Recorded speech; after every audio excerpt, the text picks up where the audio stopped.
Poestyle Electronics presents the Intellivision Gamer.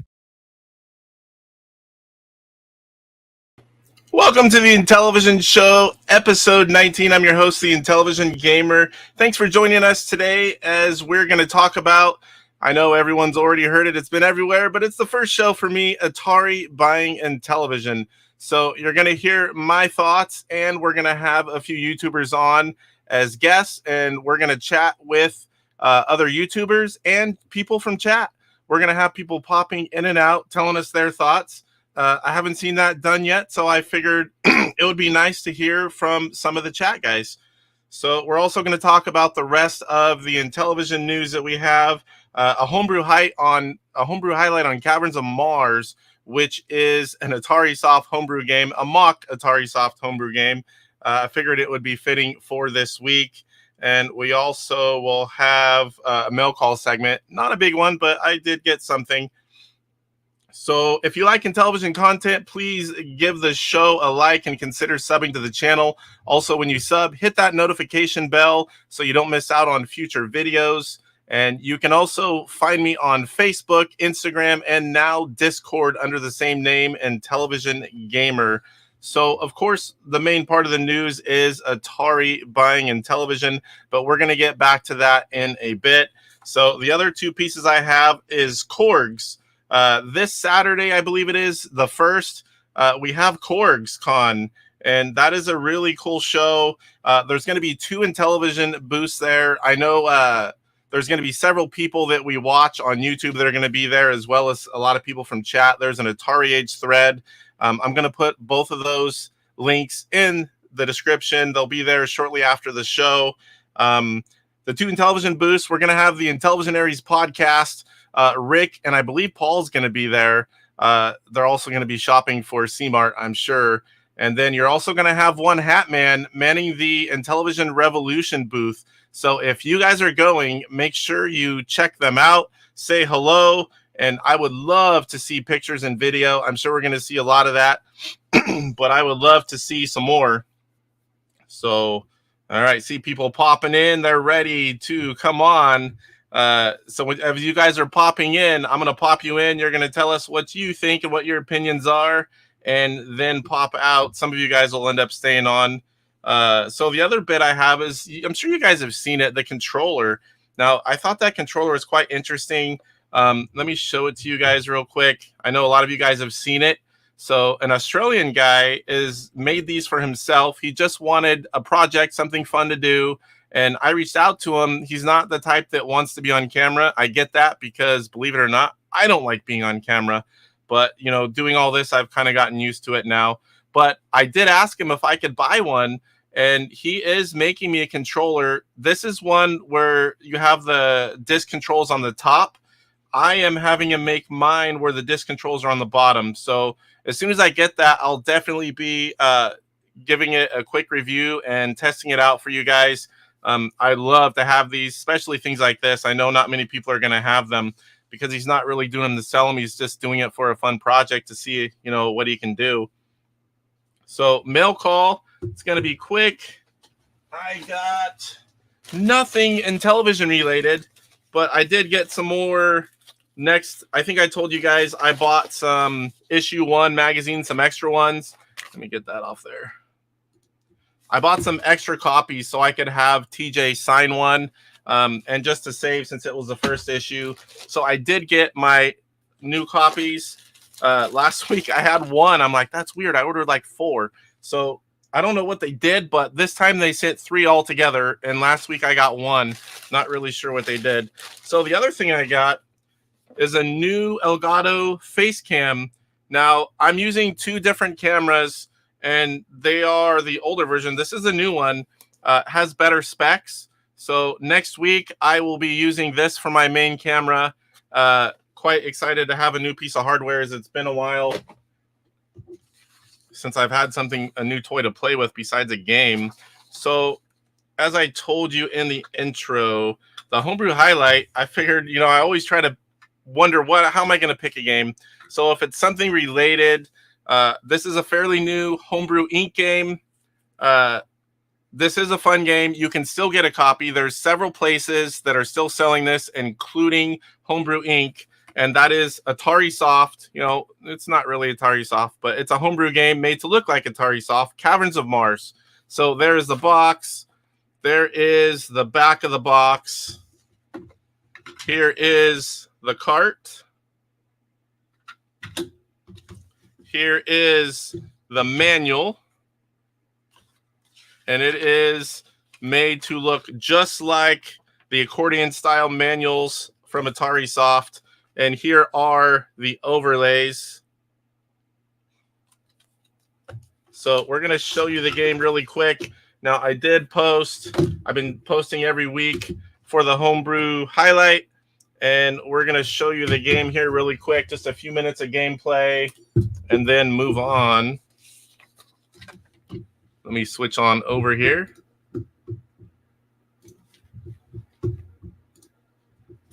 All right, Caverns of Mars. So basically in this game, you need to get to the bottom through all the defenses, set a bomb, and then get out before it goes off. We're definitely going to play novice. I'm definitely not very good at this game.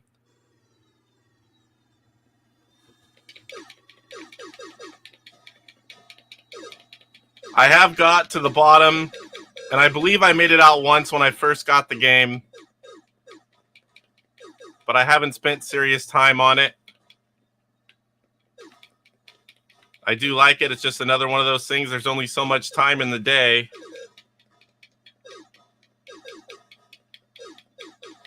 Between my young family, the RC racing, YouTube channel, that's like the main reason that I went to do the Homebrew highlight. I at least get to check out the games, play them for a few minutes, and actually use them somewhat. Now, my plan is sometime during the week, my goal is to start playing these. I don't know if I'm going to do a live video and play like every few weeks, do some of the games from the Homebrew highlights, or if I'm going to do, if any of you have seen the older videos when I used to do one for Astro Smash Mondays, kind of a more in-depth look, history of the game, where you can get it, the value, rarity, gameplay, show off some stuff. Those were fun to do.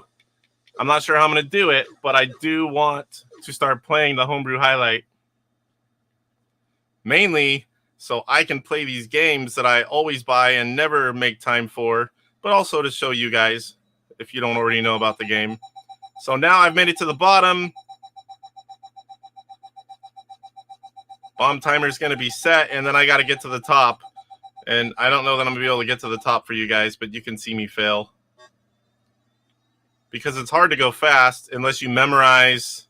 I think you have to memorize the cavern. I don't think you can just sit here and go a speed like this.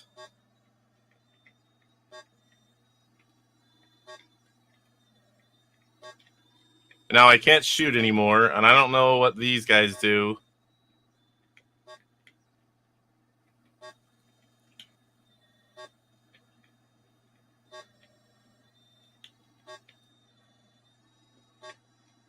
I'm pretty sure I have to be forcing the speed up faster, but unless you have it memorized, and I don't, and I'm not sure that I can make it out.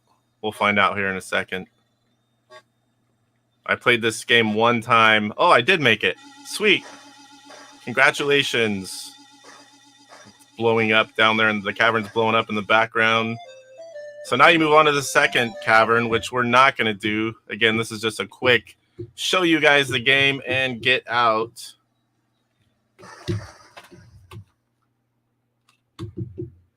All right, here. All right, so one other quick thing I want to do is YouTuber highlight. So I've got two more. Now, one of them is not until tomorrow. Retro Bliss Gaming has his podcast tomorrow at 5 p.m. Pacific time, 8 Eastern. And he's going to have a panel on, and they're going to do a big discussion about the same topic we're talking about today, Atari buying and television. Make sure you check that out. I have the link in the description. And then I have one video from Papa Pete which has a lot of good information in it. Back in April on episode 18, I told you guys about Blah Blah Wolf games coming to Intellivision Collector.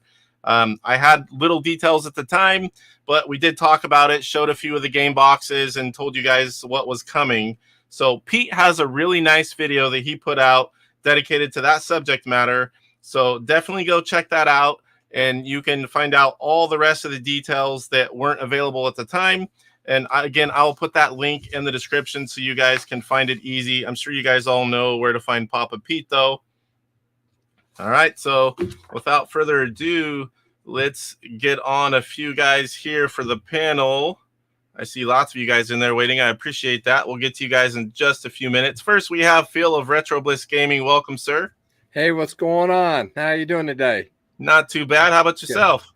Man, we had a bunch of family over. We went down to the Bliss Cave and had some fun, played some games, did some grilling out, enjoyed Memorial Day. I did. My father-in-law has a houseboat on one of the nice lakes around here. And man, we spent the weekend up there. That was beautiful, nice, relaxing, except for I got yelled at a bunch. Get off your phone, because, I'm getting stuff ready for the show. I'm gone all weekend.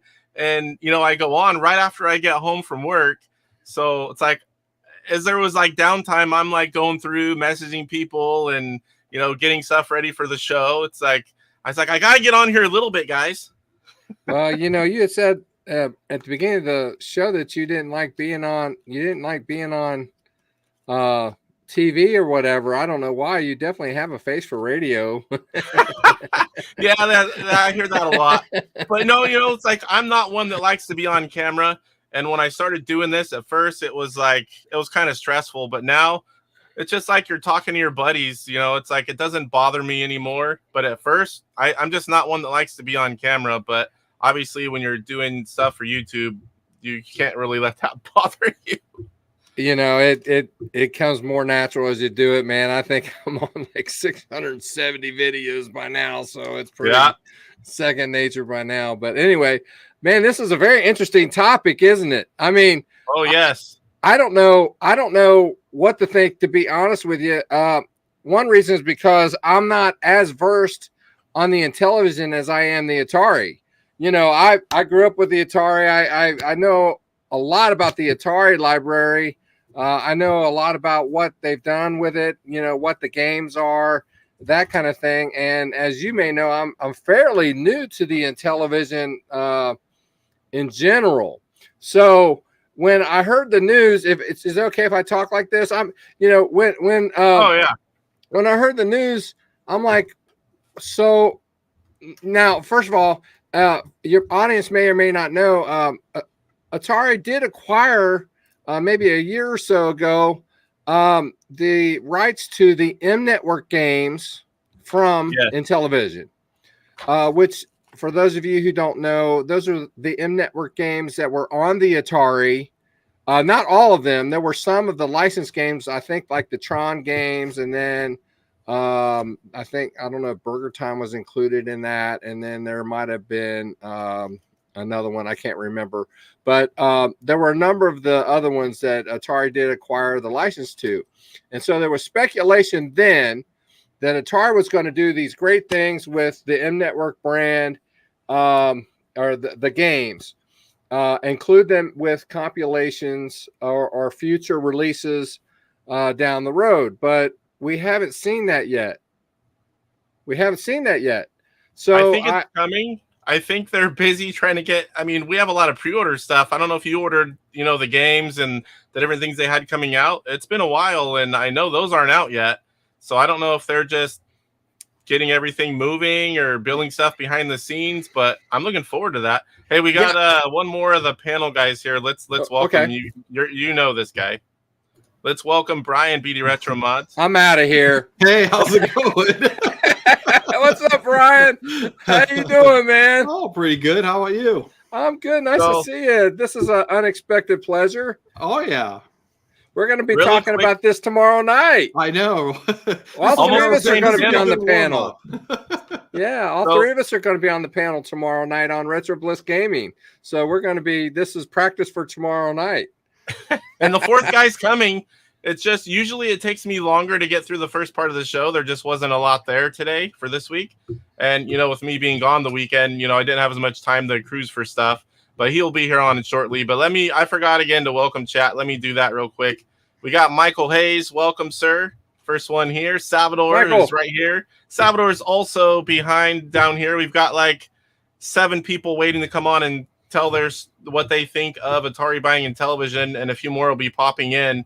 I told everyone 5:45 to 6, and usually I tell people 5:45 and it's like 6:30. And now I finally okay, I'm going to guess right about 6, and then I'm really early. I'm like, oh boy.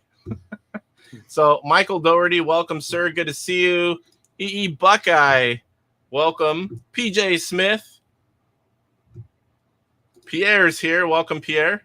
Pierre. We got Phil. Y'all see him right there. Yay. See, and I've seen a few other people here. Hasselhoff, he's in the background as well. And in chat, we've got Rick here. We got William of Electronite back here as well. He says he's offering free shipping if you get Caverns of Mars, Clax, and Yard's Revenge all at once. Just $10 in PayPal fees. If you haven't bought those games yet, definitely check that out. Send him a message, or I think it's Homebrew Inc. What is that email, William? homebrewinc@gmail.com. See if I'm getting that right. Luke, Intellivision Collector. He likes my shirt. I don't know why. I haven't worn it in a while, I noticed, so I made sure that I wore the Intellivision Collector shirt today. Kurt Bradshaw, welcome, sir. A lot of you guys do have links, so if you want to pop in and wait, I will pop you on. Chris here as well. All right. So go ahead. Sorry to interrupt. If you had a few more things to talk about, Phil, and then we'll get Brian, and then we'll start popping in these guests, and then we can always chat after they pop out, pop in and out as well. So my point was, I got to thinking, all right, now we know they've acquired the whole Intellivision brand.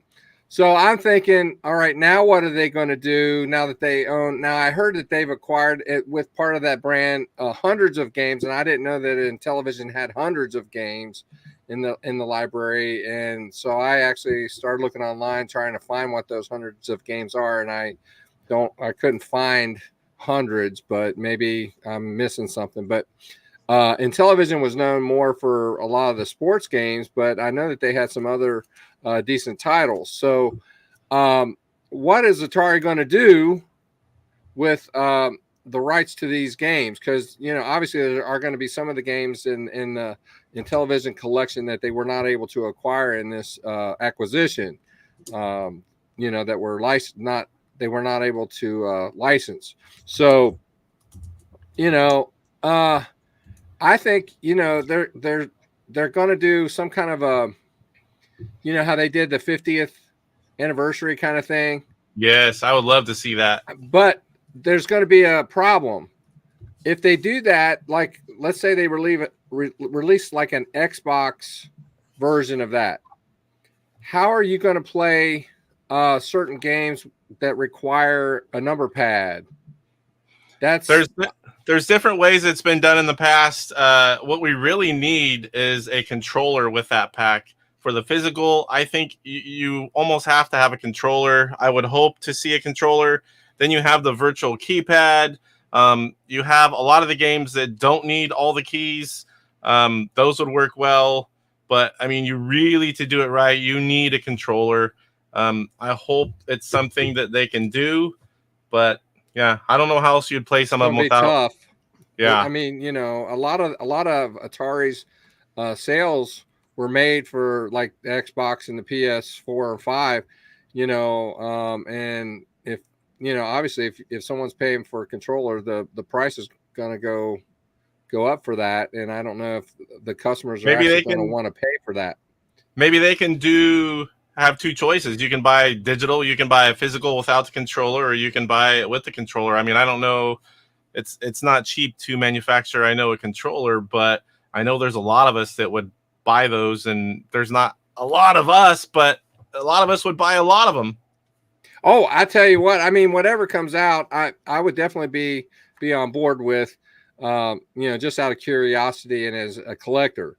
And the only other thing that I can think of really offhand, just from the outside looking in, is something, taking some of the games and doing some recharged versions of them. Now, obviously, there have been some games that have somewhat been recharged, like Shark and Astro Smash. They've actually been kind of done in a way. And it'll be nice to see if they go after those licenses again as well from, was it BBG? Because they don't actually, I don't think they sold those. I think those were already gone. I'm not sure what the deal was, but I would love to see Atari acquire those from them. I mean, I don't know if that's a possibility, but before we get too far into it, let's quickly hear from Brian about your thoughts. Again, we'll talk after everyone's back here waiting. We'll start popping them off, and then we can continue talking afterwards. I don't want to keep them waiting too long. Yeah, so I mean, I think it's a good thing, and the only reason why I say that is because we already know where Intellivision was going, right? With the whole Amico fiasco. I mean, it was already a train wreck, and there's obviously some concerns with Atari having it, but the bar is already so low because of the whole Amico situation that it can only get better from there. So, I mean, I think it's a good thing that they got it because, I mean, even though there are issues with Atari, I mean, they have delivered. It might not be the best scenarios on everything, but they have delivered so far. So, when you look at that, I think it's a good thing. Now, where they go with it is where it's going to really come out to be like, was this truly a good thing or not? I mean, which again, like I said, I think it is, because the interesting thing with this is that, the press release said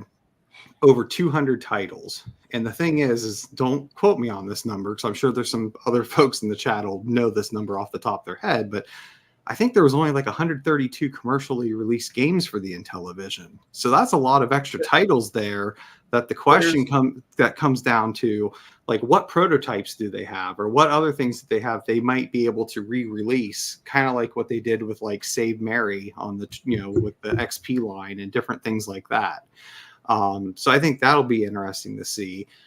Kind of to the point Phil already said, and you might have already said too, is, I mean, there's no doubt in my mind we're going to get an Atari 50 type compilation. I mean, when you have Digital Eclipse talk about things in the press release, I mean, that's already just a given that that's coming. And, and I think that'll be great because they did an amazing job on the Atari 50. So I think they will definitely do a great job with that. But I will be curious to see what the next steps are beyond that, because again, I'm sure this wasn't cheap. I mean, I'm sure they got a deal because of Intellivision being in such a mess, but at the same note, I'm sure it wasn't quote unquote cheap. So they're going to have to start doing more than just an Intellivision 50 type thing to start getting their money back. So, I mean, I would hope we see something like the Atari 2600 Plus, but I know that could also become an issue with homebrew games, because especially if it's an emulation dumper type deal like the 2600 Plus is. You already said it, like controllers. I mean, the community's been wanting controllers forever, and again, there's options out there, but like my buddy Mike said it best, and I fully agree with him. There's no good solution right now to fully replace an Intellivision controller. Folks have done different things, but there's always a limitation somewhere with it. So I mean, if Atari can replicate an Intellivision controller, I mean, for the community, just like they did with the 2600 controller, and here, if they ever do get it released, the 7800 European one. I mean, if they can do something like that, I think that would be a great thing as well. So now again, going like way ahead, I really hope now that they have Intellivision, that maybe we could see an FPGA console, maybe do something that's a combination of a 2600 and an Intellivision, for that. I mean, that's probably pipe dream, but because I don't know that that's really where Atari wants to go. But yeah, they haven't even done that one for the, I'm sure it's coming, but they haven't even done that one for the 2600 yet. Well, right, and that's where I'm hoping it maybe since they have this, that it might justify it more if they made like a combo FPGA console. You know what I mean? That could do both. But again, I think that could be wishful thinking. I mean, we're probably more likely to get something like a 2600 plus or some type of like what they've done with like the 400 mini or you know, and some of those other things that we might just get a emulation, you know, all-in-one type box like a flashback. I guess that's, you know, we might see stuff like that as well. So all right, we got another guy here that wants to be on.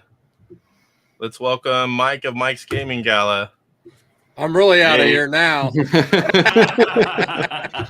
What's up, Mike? I won't be on for too long. I'm good. I was just listening to what Brian was saying, and I really don't think Atari has any interest in FPGA. It's too small a market. No, I don't think they do either. Like I said, it's a expensive. pipe dream. I mean, I would like to see it, but the reality It's is definitely a dream to have like a combo. I think would be fantastic. Oh, yes. But you know, Atari does like to license things, and now potentially, if somebody wanted to make an FPGA in television or a combo or something, they could license that GROM file and the exec file and the ECS file from Atari. I think they might be open to that if somebody else wanted to do it. Like if Analog wanted to do a triple combo, they could probably license those files. I would love to see something like that. I think, you know, that would appeal to all of us, you know, Gen 2 fans.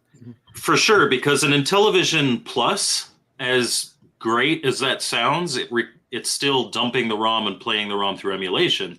And the problem isn't with emulation. They could get JZ INTV running on an Intellivision Plus, but that ROM dumper would not dump the vast majority of great homebrews because of JLP and they have ROM dumping protection. Yep. Yeah. So we have quite a few people that are chat members and different members of the community, and I invited a lot of people on, so we're going to start throwing them on here. They've all been waiting patiently, and then we can chat a few minutes once they're done. There's not too many of them. Mm-hmm. So the first one that was in here is TV Hasselhoff. You guys see him in chat all over the place. We're going to throw him on, and then we'll go through, give each person a few minutes, and they're going to tell us what their opinion is on Atari buying Intellivision. So here we go. Here's welcome Hasselhoff. Move this over here. Not how you doing? That one. How you doing, Hoff? Not doing okay. Hello, everybody. Hey, what's up, TV Hasselhoff? Love that. What were your thoughts on Atari buying Intellivision, and where do you think it's going to go? Initially, I was upset, mainly out of nostalgia. You know, I had grown up with both systems. The console, the Intellivision was my personal first favorite console, but I'd seen Atari bought and sold so many times over the decades, but I never had that real connection or feeling of loss with it. The Intellivision group, one way or the other, was still kind of like that original crew, you know, like the Blue Sky Rangers, and it didn't quite hit the same, you know, like with Intellivision being sold, Keith Robinson's passing several years back, like this kind of finally feels like the Intellivision era for me is done. And that's not anything against Atari. Personally, I think Wade is doing a really good job with Atari now. Yeah, there's missteps. You know, selling NFT artwork is not something I don't think anybody's interested in, young or old. But I think what he's done, or what they are doing with the new the old Atari IP, doing your new reimaginings, your recharges, I think all that's been really good. Getting into publishing, doing new versions or new takes on the classic IP, like that new Run and Jump. What's that? Run and Jump. Well, Run and Jump, but also, but even just like the Yars Revenge, the new sort of Recharge series. Well, the Recharge, but that new there's a new one coming out for the Switch. Yeah, that new action platformer coming out. Oh, yeah. I think these are good ideas. Past owners, Infogrames, others, it was like, hey, we bought all this Atari IP, and I would see the Atari name on a Transformers game. And like, hey, the game was fun, but what did you pay for? Why'd you buy all this IP if you're not using it? With the purchase of Intellivision, I had concerns about. I took some notes here. Really, what was going on with the rest of the Blue Sky Rangers? But I think all of them pretty much were divested after Tommy acquired. So I don't think there's really any problems there. I think like especially some of the remaining guys like Roney, Fisher. I don't think there's really any issue there with them other than It's not going to affect the Blue Sky Rangers at all. yeah. So it's not because I mean you still have the eBay shop. I don't know how anything is being. I guess there's stuff still being sold off there. I don't know what Atari is willing to or not allow with that. I don't know how this is going to affect the homebrew scene. You guys did mention about or talk about potentials with the potential console. I don't see them doing a 2600 plus. The vintage guys, as much as we want to talk and complain about wanting to have a system to play on. I remember when the last Intellivision plug and play came out, and how much hemming and hawing there was over the price, which was $40 for all those games. And now those systems are trading at $100 price point on eBay. But I don't know. I see a plug and play potentially. I don't think I can see another plus or an Intellivision plus. Which would be a shame, but at the same time, and then like, what was it, Brian? You had said, or I'm sorry, Mike, FPGA, I think is just out of the question. As much as we'd love to see that. I'm not quite sure how Atari wants to monetize this though. I think they'll be a good steward holding the stuff. I don't think we'll see a 50 collection the way Digital Eclipse just did recently, that beautiful museum piece. I'd love to see something like that, especially now that you have the Intellivision history book coming out in November. But I don't, I don't know how they want to try to monetize this. So are we going to see Intellivision recharged? Are we just going to see these titles put into an emulator pack that can be downloaded on the consoles? I don't know. I overall I'm fine with it. It's not affecting the Amico project. We have to find out the state of that right now. I'm sure we're going to hear an announcement on that pretty soon. And personally, I still support that project. I think the console itself, I think it's a good idea, and that's coming from my own my own retail experience. And seeing currently what's going on in the industry, I think something like that has some merit. But for the IP, the classic, I think overall this is a good thing for Intellivision. For Intellivision, the IP, Intellivision, the games, the ROMs, the history. I think Atari picking it up. Wade's got, I think, some good ideas overall. I think he's done well with stewardship. And I think this stuff will be held in good hands. I think, like I said, besides some of the weird things that we've seen with NFTs or like, hey, we're going to build an Atari hotel. I think overall, I think Wade's done a good job with knowing the games have value and putting them out there in ways to make it accessible, enjoyable for everybody. The collections, whether it's through console, VCS, computer, I think all that's good. And he certainly has not shown any shyness of licensing out to hardware makers. We got the Plus, the 400 Plus, which I thought was brilliant. I really liked the 400 Plus. I know, again, there's people complaining, but I thought that was really well done. We've seen the My Arcade mini units. We got two versions now of the plug and play for the Atari, that 200 plus console that plugs in. There was the weird licensing out of the classic style Atari VCS console for the 50th anniversary that never had a mention on the Atari websites, but was an Atari licensed product. But you know, that went out. That was still nicely done. So one way or the other, I think you know, they'll look at licensing something from some hardware manufacturer to maybe do some sort of plug and play. But I think that's how you get a console. Is it's licensed out to somebody else that wants to do it. I don't think Atari has any interest. Themselves. Yeah. Well, And and I was gonna say, because when you think about it, even the Atari 2600 Plus was technically licensed out. I mean, Atari didn't make that one in house. Right. Exactly.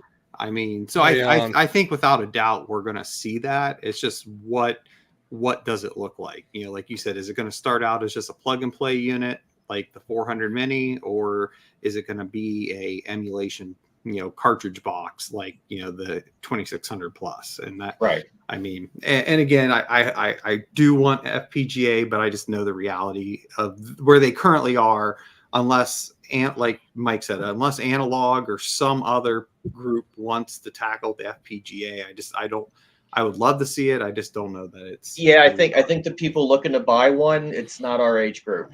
I hate sounding grim and dark, but you know, we're getting older, we're dying off. Some of us are disappearing, or worse, we're getting divorced, and things are just happening where. That's worse than dying off. Yeah, I know.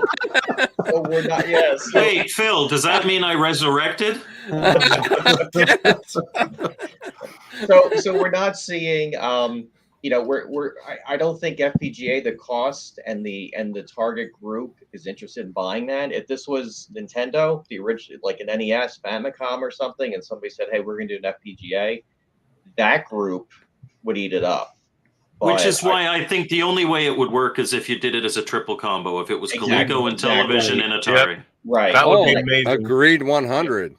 Yeah. I think that would sell like crazy. Yeah, totally. I don't want to hog all the time. I'd love to talk to everybody. Saying, by the way, BD Retro Mods, like, you're doing great stuff. Like, thank you. Amen. Everything. So really nice. I've yet to buy anything, but that doesn't mean I'm not paying attention, but really good stuff. So you won't regret it if you do. I have a lot of it. Phil has a little more than me, but I'm getting close to taking over the lead in that one. I was gonna say I got Casey's wish list I got to go through here yet. I was gonna get something for like my Naboo or the TI or something, but I got a whole stack of computers I'm resurrecting, and nice. You know, so there's definitely a need for controllers. If you could ever do something for an Apple II. It's funny. I mean, I laugh because you're probably about the fifth person to ask me on that, and I'm all for trying it. It's just I just don't have one, and it's just, you know, without having one, it's hard to obviously make a controller for it when I don't have one. I should even just send you mine to play with it and then send it back, because man, I'll tell you that the market on those controllers is ridiculous, and I don't get it. Yeah, no, because I just actually did a Tandy one, so you know, for the TRS 80 123 Tandy 1000. So I got controllers for that, and I believe from what I've read is that they're very similar in design. So I think it's just so I think it's definitely doable. It's just like I said, my issues, I just don't have one, you know, that's really tested it with right now. Gotcha. I don't want to take up the whole time. I could talk all night because I'm lonely, but you know, but you got others waiting in the lobby, so fate worse than 1, 2, 3, 4, 5, 6 more. I'll just kick you over, or you can X out, whatever you want to do. Thanks for coming on. I appreciate it. Yeah, no, thanks. And, Thanks for talking to everybody. So nice next up, We have Michael Doherty. He's going to come on and tell us what he thinks of Atari buying television. Let's add him to the stage here. Welcome, sir. Welcome. It's good to be on. Hey, Michael. Hey. Hey. I think I've seen you or viewed most of y'all or envied your work. So I guess the first thing, you know, you wake up in the morning, you hear this, you're like, you're trying to figure out what's going on. One thing that went through my mind was that it was good to be separated from the Amico project. And this is not to speak ill of the project concept, but there are those out there in the classic game space who have basically dunked on Intellivision for a while because of the previous owner of that project, and can't separate the classic from the Amico.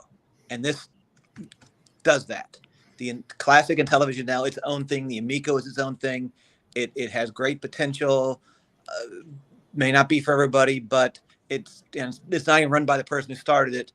But there are people out there who just made hay and caused a lot of discord within the classic gaming community because of the fight to get clicks, and that's no longer out there. So that's one thing this solves, in my opinion. Also, Atari has generally been a good steward recently of classic property. So going to someone who seems to value what those are and what they mean and what they can become is a good thing as well. So those are some of my original thoughts. I do wonder what they're actually getting in this, because like everyone else, I read that 200, and knowing that Atari had already bought the in-network games for the 2600 that could be sold off, the right to them, and knowing that only about half the 125 were controlled by Intellivision, whatever entity you want to say, because in total totally, because the other half had licensing pieces to them. Yeah.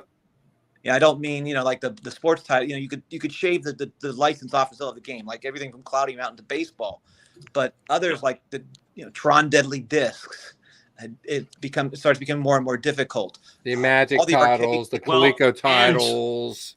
And Astro Smash and Shark are owned by BBG. Right. Well, no, I know that. Those are. I was going to address that in a moment. But so they did make for other machines, such as they could do a Mattel 50 or 45, and also do the Aquarius titles. I'm sure that would be a system seller. Says someone who's actually bought a multi-cart for the Aquarius. So. As well as buying all the release titles and have a couple of working units. So I guess I'm crazy on that. But if you think about it, they did release for other systems. There are prototypes out there, but who has those? I don't know, because even on the Intellivision prototypes, some of those rights actually stay with the Blue Sky Rangers. That's why they were able to sell things like Party Line. The games, they were able to sell original cartridges, ones that date back to that era. So whether and how that was involved in this deal, I don't know. Likewise, I would not be surprised to see within the next year BBG become a part of Atari as well, because they seem to be collecting every classic game publisher. So buying somebody who had Lode Runner and a lot of other those titles would be part of their portfolio would not be out of character, and that would reunite Astro Smash and Shark. So I don't see that as a big issue. Because I think they're going to eventually get reunited. At least that's my opinion. Well, and didn't they make, and again, I could be wrong on this, but through the M Network, didn't they have versions of Astro Smash and Shark under different names? Astro Smash was Astro Blast. Shark was only done for the Intellivision. It was never ported to other ones as far as I can remember. It did get released as a Rev 2 on iOS by the Blue Sky Rangers. I still have an old iPad that has that game on it. I have never turned it back into work because you can't get it anymore, because when they went from 16 to 32-bit, those didn't convert. But there were several games. I think you're going to see games. I saw this, some a YouTuber. Oh, I can't remember. I'll remember the name as soon as we're off of here. That's how it works. Welcome to live TV, brother. Top 10 games he wants to see recharged. Oh, and it's real famous one. He's probably going to come out with a television game because he can. But it's one of those where that's probably one reason to buy the property, is to do some of that. Another, I could not find it. It popped up my Facebook feed that Intellivision emulation is already on the Atari VCS. So that now, again, that's a very niche market. That's not, you don't buy these properties for that, but it's a nice side benefit. I agree that most of the physical stuff, given this market, is going to be a niche market. And so it will take a combination unit to really sell it. I'd love to have something at 7800 Coleco and Intellivision. Boy, that would, and 2600 too. But I mean, definitely, that would be something I would be plunk money down. I wanted to get an Amico because I saw it as, because one of the things that was talked about was an add-on to play the original games. And, you know, I've got several units, but they're getting older, just like the rest of us. I'm not getting older. I'm just getting duller. But I don't know, you know, where it's all going to take. Besides that, I don't know. It's going to take a while for all to be unpacked. I don't see, you know, people talked about it in Intellivision Plus, and I think that'd be great. But the Intellivision sold at best 16% of what the Atari 2600 sold. You know, the highest estimates you can get is 6 million. So that would be, I'm sorry, 1/5 is 20%. Realistically, the highest numbers are about 5 million, which is 1/6 or 16, 17%. That's, and it's, and did not resonate with the people the same way. So really trying to put a physical version or something out there, I don't see it happening without it being a combination unit. It's Not one of on the its things I'd own, like to see, yeah. but it's just not. I don't think it would be a moneymaker. And again, these are, as much as we enjoy these games, these are done by people to make money. So it's not going to happen unless they can do that. New game versions, a game collection, something either as an emulation system, because there are quite a bit of games that can be played with regular buttons. So you could put a pack of something together of good titles that exist and let it be. But again, like what you mentioned, you know, and again, there's no information out there. I'm trying to figure out what are all these titles, because again, their press release says more than 200 titles. I mean, yeah, there are. I mean, what else did they get?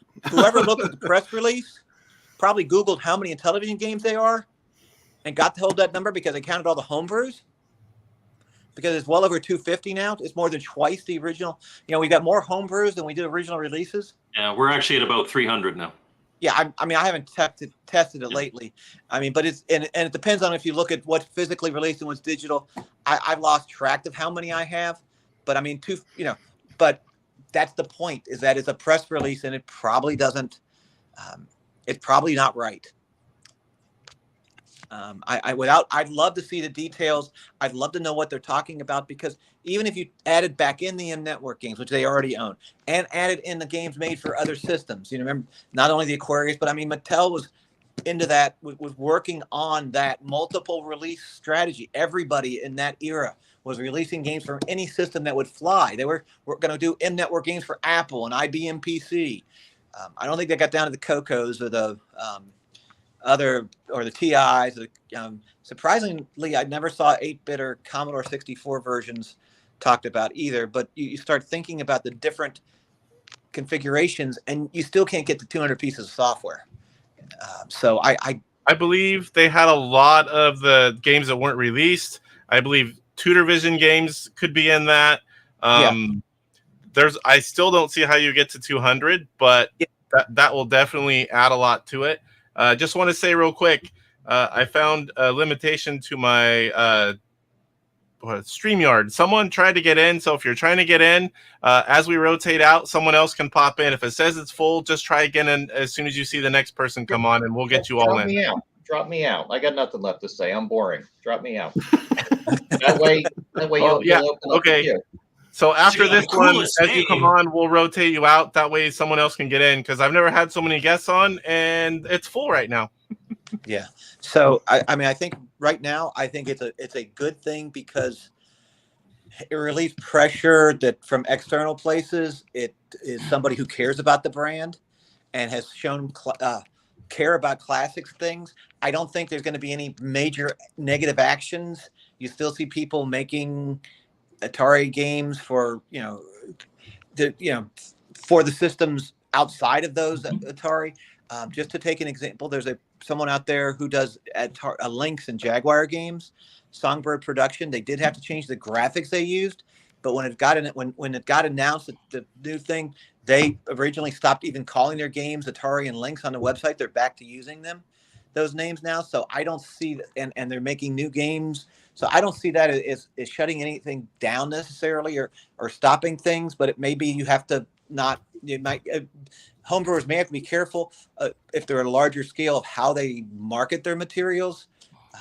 but other than that, I mean, and again, the television even is a much more, well, you can't get more niche than Lynx and a Jaguar though, so it's in that same league, but it's not. I don't think it's an impediment to anything we're doing right now. I do think that it may get tougher to sell hacks, even on the side. That's probably the one area they may show some interest in because they may be interested in those hacks. Atari may be. So yeah, Atari's actions with the Atari homebrew scene ever since they bought Atari Age have kind of shown their mentality on that. If you're making new games or even ports of IPs they don't own, they don't really care. You do your thing, and if you get a cease and desist from the IP owner, that's your problem.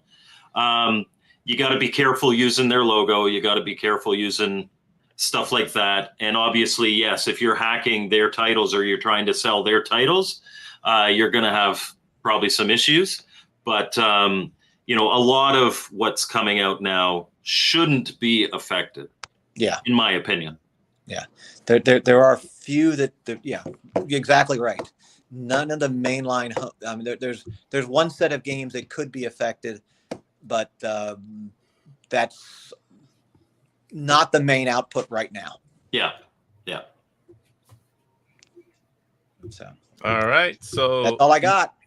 Thank you for coming on and giving us some of your time. I really appreciate it. Once we cycle you out, I'm going to boot you. Just feel free to stay in chat because otherwise we're going to stay full and people won't be able to come in. It's getting late here on the East Coast, so I'm probably going to bail just in that after a bit myself, just because I have to work tomorrow. Yep. All right. All right. Thanks, well, thank you, Michael, for coming on. Michael. I appreciate you coming on and giving us some of your time. We'll see you soon. Okay.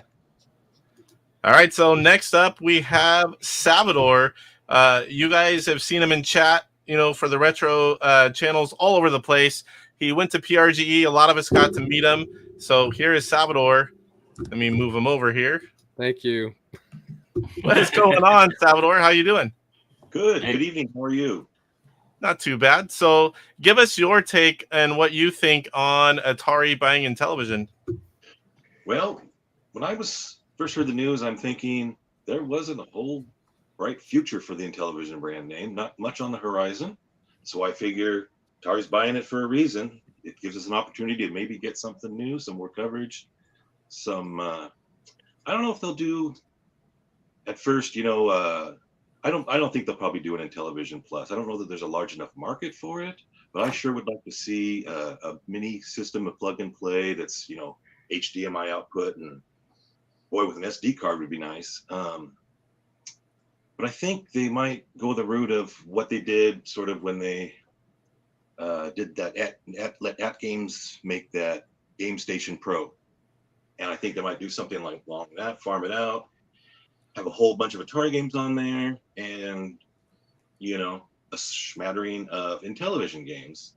I think they would probably stick a lot with games that are easily adaptable to a standard controller, and don't know that they would go with more keyboard-oriented games or keypad-oriented games. But if they do a mini plug and play, I hope they do the controller right, like they did, however long ago it was with that mini that was released. I don't know. That's mostly my thoughts. What I would really, really like to see ultimately, if it is successful enough for them, a few reimagined titles would be great. Oh yeah, I'd love to see some of that. I think we're definitely going to get some of those.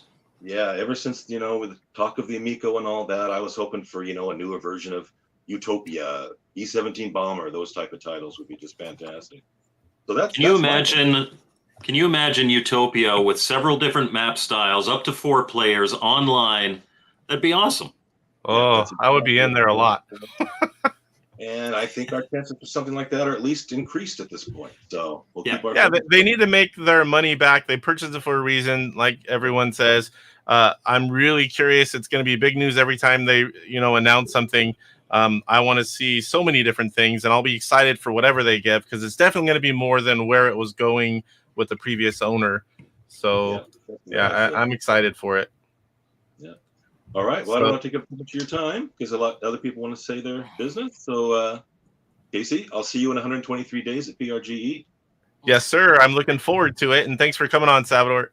Oh, my Yeah, pleasure. nice to see you again. Later, guys. All right, so next up we have Caleb of 8-Bit Widgets. It's gonna add this. Let's move it over. What's going on? Let's see. How you doing, Caleb? I'm doing good. I'm just setting up the print for this Odyssey 2 MCP thing at the start. Let's see here. Slice it. I was watching your video. Oh yeah. Earlier. Print out. Because Caleb is all about, joining two controllers. Shouldn't he have two screens? And he's there twice. Yes. So, just real quick, I'm anyone that was trying to get on a few minutes ago, I keep getting messages. There are a few spots available now, so go ahead and pop in there. All right. We've got a few more people to get to, and then we are free. If no one pops back in, we'll just go back to the panel chat for a few minutes before. So go ahead, Caleb. Your thoughts on... I'm working on an enclosure for this thing right here. Still polishing things up right now. So nice, but getting it to fit just right. So, but yes, but the good news for you, all the INTV people here, is that right behind this, once I get that figured out, this is the PCB for the INTV MCP. So this is my single one to work with right now and to basically print and test again. I have actually plugged this into the INTV, and it does the signal travels through it, so it plays well. But now I need to make a proper support for it so it doesn't bind or bend, and the weight of, like, if you plug a televoice into it or anything else, it'll all be nice and seamless. So so that's it. But as far as this news is pretty crazy. The one thought I thought about is that only thing I really could come up with as far as something to add, because everyone's been making lots of great points, and I don't really need to rehash a bunch of that, but is maybe a thought too would be if they did the 2600 Plus, since it has the Plus next to it, and it's basically probably capable of playing Intellivision games as easily as 2600 given the hardware we're talking about, is what if they actually issued proper flashback style whatever controllers, and they did a true reproduction of the original controller, just like they did a true reproduction of the CX40, that they could, because it's got the same DB9 pins, so they could and they could even have the added benefit if they sell those, as we were talking about before. I think we all would be happy to buy new controllers that are fully compatible, and don't require, like, I know I make the little adapters and stuff for the flashbacks, but it would be great just to buy official. They just plug right into your system and they work without any special trickery necessary. So I could see how they could actually leverage the 2600 Plus without having to build any new hardware, without having to make a whole new system, and just support the capacity to add the ROMs but okay, correct me. I don't own a 2600 Plus. Can it actually load ROMs? No. Not through SD. So it's strictly built-in game ROM dumper. Slot, it's right? a ROM dumper, so it's okay. Well, then that wouldn't work, because of course the cartridge wouldn't, unless they made like an adapter or something. But even then, there's 44 pins on the Intellivision. I don't think they'll get that down to the 30 pins of a 2600. So that probably wouldn't fly either. So, well, in that case, that shoots that down. But yeah, for sure. As far as they still need to make the controller. They still need to make the controller. It's just for all of us. I would agree with that, and I do think if they're going to do any hardware, licensed or not, like I said, I don't think Atari's interested in making any hardware themselves. Right. But licensing it out, owning both IPs, combo systems are a big possibility now, and I think that's probably what most of us would hope for, is that a third party would step up and say, we are willing to license this from Atari and make a system. Because they own the BIOS, so is that correct? They actually own the original Intellivision, the exec file and the GROM and the ECS file. So, and I mean, I know people have been saying the FPGA thing is not possible, but it does seem like if a third party group of people, someone probably in this room, had the chops and the interest. In fact, my buddy, not to put any pressure, because I know we've talked about things like Pong controllers and stuff, but my buddy is actually learning FPGA programming. He's the guy who's been helping with the PCBs for this stuff, and he's an engineer, seasoned. He's a really super smart guy. I just make these little plastic shells. That's my job. So, much different skill set. But anyway, he was. We were considering, because I know William was actually talking about the idea of wanting to do an FPGA system. So I don't know what the interest would be, or it wouldn't be a cheap system, and that's the part. It's like if people are bitching about a $40 system, if we say it's $300, is anyone even gonna balk at the price, and everyone's gonna just scoff at I don't know. I think as long as if it was only Intellivision, people wouldn't pay that. Right. But it's if like it was a combo, yeah, that's true. But yeah, but then that's the whole thing is like, people's time to make a dedicated system, and we're talking, and we couldn't be getting away with 3D printing enclosures. You have to be starting to do injection mold and all that stuff, and that stuff is expensive, man. It's like, so which is why I still don't do that. It's just like, it's not practical for the scale I work at to do an injection mold, and then it's more economical if you do it at a large enough scale, which I'm not sure you'd get at with an FPGA. Right. But I will say, I obviously cannot speak with any authority about it, but we have somebody in the back room waiting to come on that could speak with a little bit more authority about it anyway. The people that own the IP that really got upset about the idea of what I talked about with William last year don't own the IP anymore. So right. Maybe. So, I cannot speak on any authority that anybody still has any interest for that. I'm just saying that the biggest roadblock is no longer a part of right. the And again, what about something like, I guess Mr. Machines are considered probably not really legal or whatever. They're probably in a gray area, but if there was a way to almost like license or legally use that existing technology, and again, really the only missing link for Intellivision in a lot of systems is the controller. You just get, because you can't get away with playing with an Atari. 3 buttons, 4 buttons is not going to cut it. It's just not. I mean, it's going to, for most, a good number of games it'll work, but it's not really great. But if Atari were to license out someone to make a proper controller, a perfect replica, at least as close as the flashback. I know some people still don't like the flashback feel, but I think they're damn close. And they actually made the side buttons more enjoyable to squeeze. But that's just me. But anyway, and I can say in the private chat that something I said was wrong because William commented not true. So hopefully he's on soon and he can clarify all that. I just want to, because I speak with no authority about it. Right? No, totally. Yeah. We got one more after Caleb, and then William comes on so he can clear it all up. But one thing I want to say for you, I've been kind of waiting for my ideas because I know I can talk at the end, and so many people are waiting. But one thing I want to touch on that. What I would like to see is whenever they put out some kind of console collection, have the controllers made, but also have the controllers where they can work on the VCS and, sell the games there as well. Then you get into recharge games and you have one controller that can work on, like say the console, but also go over and plug it into the VCS and play the original library, whatever they sell there. There's a lot of ways if they put their heads together that they can do some really clever things. And I just hope they do those. Right. We really need the controller. You don't need, the hardware is not the base system. There's a lot of options out there, but what really is missing is the controller itself. That's the part that's the toughest thing to reproduce and to truly simulate, So, so what's that say there? Yeah. It's just Poe being Poe. But I'm just trying to think of ways that Atari could minimize their efforts, and that would be basically if they could come up with a way of licensing or whatever. Even the people who made the flashback in television. I'm sure that the blueprints, whatever you want to call them, that they made those controllers is still sitting somewhere. It's already done work. If they could just hire them again, or license the ability to take that information and just start reproducing and mass producing those controllers, then they could take those controllers with the intent of working on the VCS or whatever other system there is. And that's really going to capture most of what is necessary to play all Intellivision games in an optimal situation. And to Mike, to your point too, that's the one thing I do mourn about the idea of an Intellivision Plus, which does seem like to me the most practical, likely path they'll follow is the whole JLP, the lack of the homebrew games, that the great homebrew games that we're seeing get created would really get hamstrung. But it happened with the Atari as well. All those Harmony Kart games that would similar are leveraging that technology in the same way, and they won't work necessarily in that environment. Potentially solved with an SD slot. That would be a fair compromise, I think. That's true. That's very true. So that would be a great thing. Maybe they could learn from that with the 2600 Plus, possibly.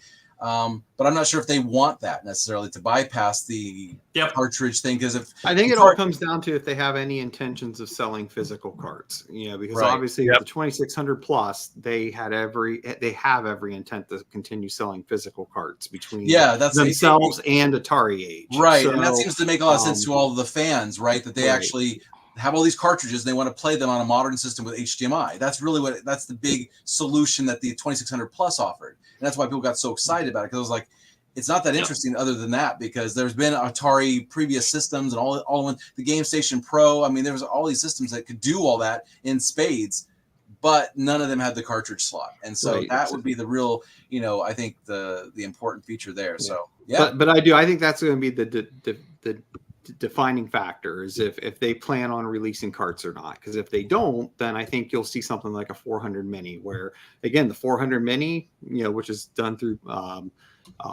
Retro Games and Play On. I think it was a co-effort that at the end of the day it has an SD card slot in the back, because at the end of the day Atari has, as we can tell, probably has no intentions of trying to re-release Atari 8-bit carts. So therefore they didn't care. So right. That's true. All right. Well, awesome. Well, I think that's about all I had to contribute. I think you guys have all made some really great points, and the other guests as well. So yeah, but I think overall, I think it's a good thing. I mean, I think that Amico was a disaster, and they did best efforts. I'm sure everyone tried to do the right thing and just couldn't, but ultimately it's back out. And I think that Atari has a better opportunity to really make it, at least, keep it moving forward and not be buried. Do something with the IPs. I think so. I see that happening with them, because they've done that. This is our best chance. Exactly. Right. All right. Well, I thank you for coming on, Caleb, and you are one of my reoccurring guests, and I'm sure we'll have you on again soon to chat about some new products. So I say good night, and next up we are going to have Lathe 26. You guys. Night. Next up, we're going to have Lathe 26, and here he goes. That's not me. Your spotlight. I got to figure out how to do that. It's the kilt man himself. Yes. Yeah, I am. I'm officially. Yeah, don't show us. Don't show us. He's not wearing pants. Yeah. When your wife likes men who wear kilts, you become a man who wears kilts. Or as I like to say, she has kilt many men before me. Yeah, and also 8-bit widget. I got the little add-on for the back bit. I got mine. The red one. I do like it. Yeah. All righty. So I would say regarding the whole sale thing is that I, for one, welcome our new insect overlords. And I'd like to remind them that as a trusted YouTube personality, I can help in rounding up others to toil in their underground sugar caves. But no, seriously though, I kind of have mixed feelings about it. I think it's overall a good thing. On one hand though, it's kind of like we've had this continual lineage of Mattel folks in all of the companies from, passing from company to company to company. You had originally Mattel Electronics, and you had, Valesky with Intellivision Inc. and INTV Corp. You had Keith Robinson with Intellivision Productions. You had one or two folks that kind of hung around with Intellivision Entertainment, and it's kind of like it's kind of like in a way this is kind of ending that in a way, and I'm saying that I'm assuming that there's no Intellivision folks being employed by Atari with this deal. Maybe I'm wrong in that, but that's my assumption. But at the same time, this was kind of inevitable that lineage was going to have to end. It's like, a lot of those in Mattel folks are aging out of the industry, and sadly, some of them are passing away. Keith Robinson being a very notable one. And I think that the other good thing about the sale is this stops the sale to Atari. This stops the fragmentation that was starting to occur. It was one of the big things that when the wheels were starting to come off of the Amico, it was kind of going like, oh no, this is going to get, the IP is going to get, parceled out to, onesie twosie games to this place, to this place, and this place. And we started seeing that with BBG. But luckily this kind of stops that. So it kind of keeps it all under one house. And that I think is a good thing. I like that. Yeah.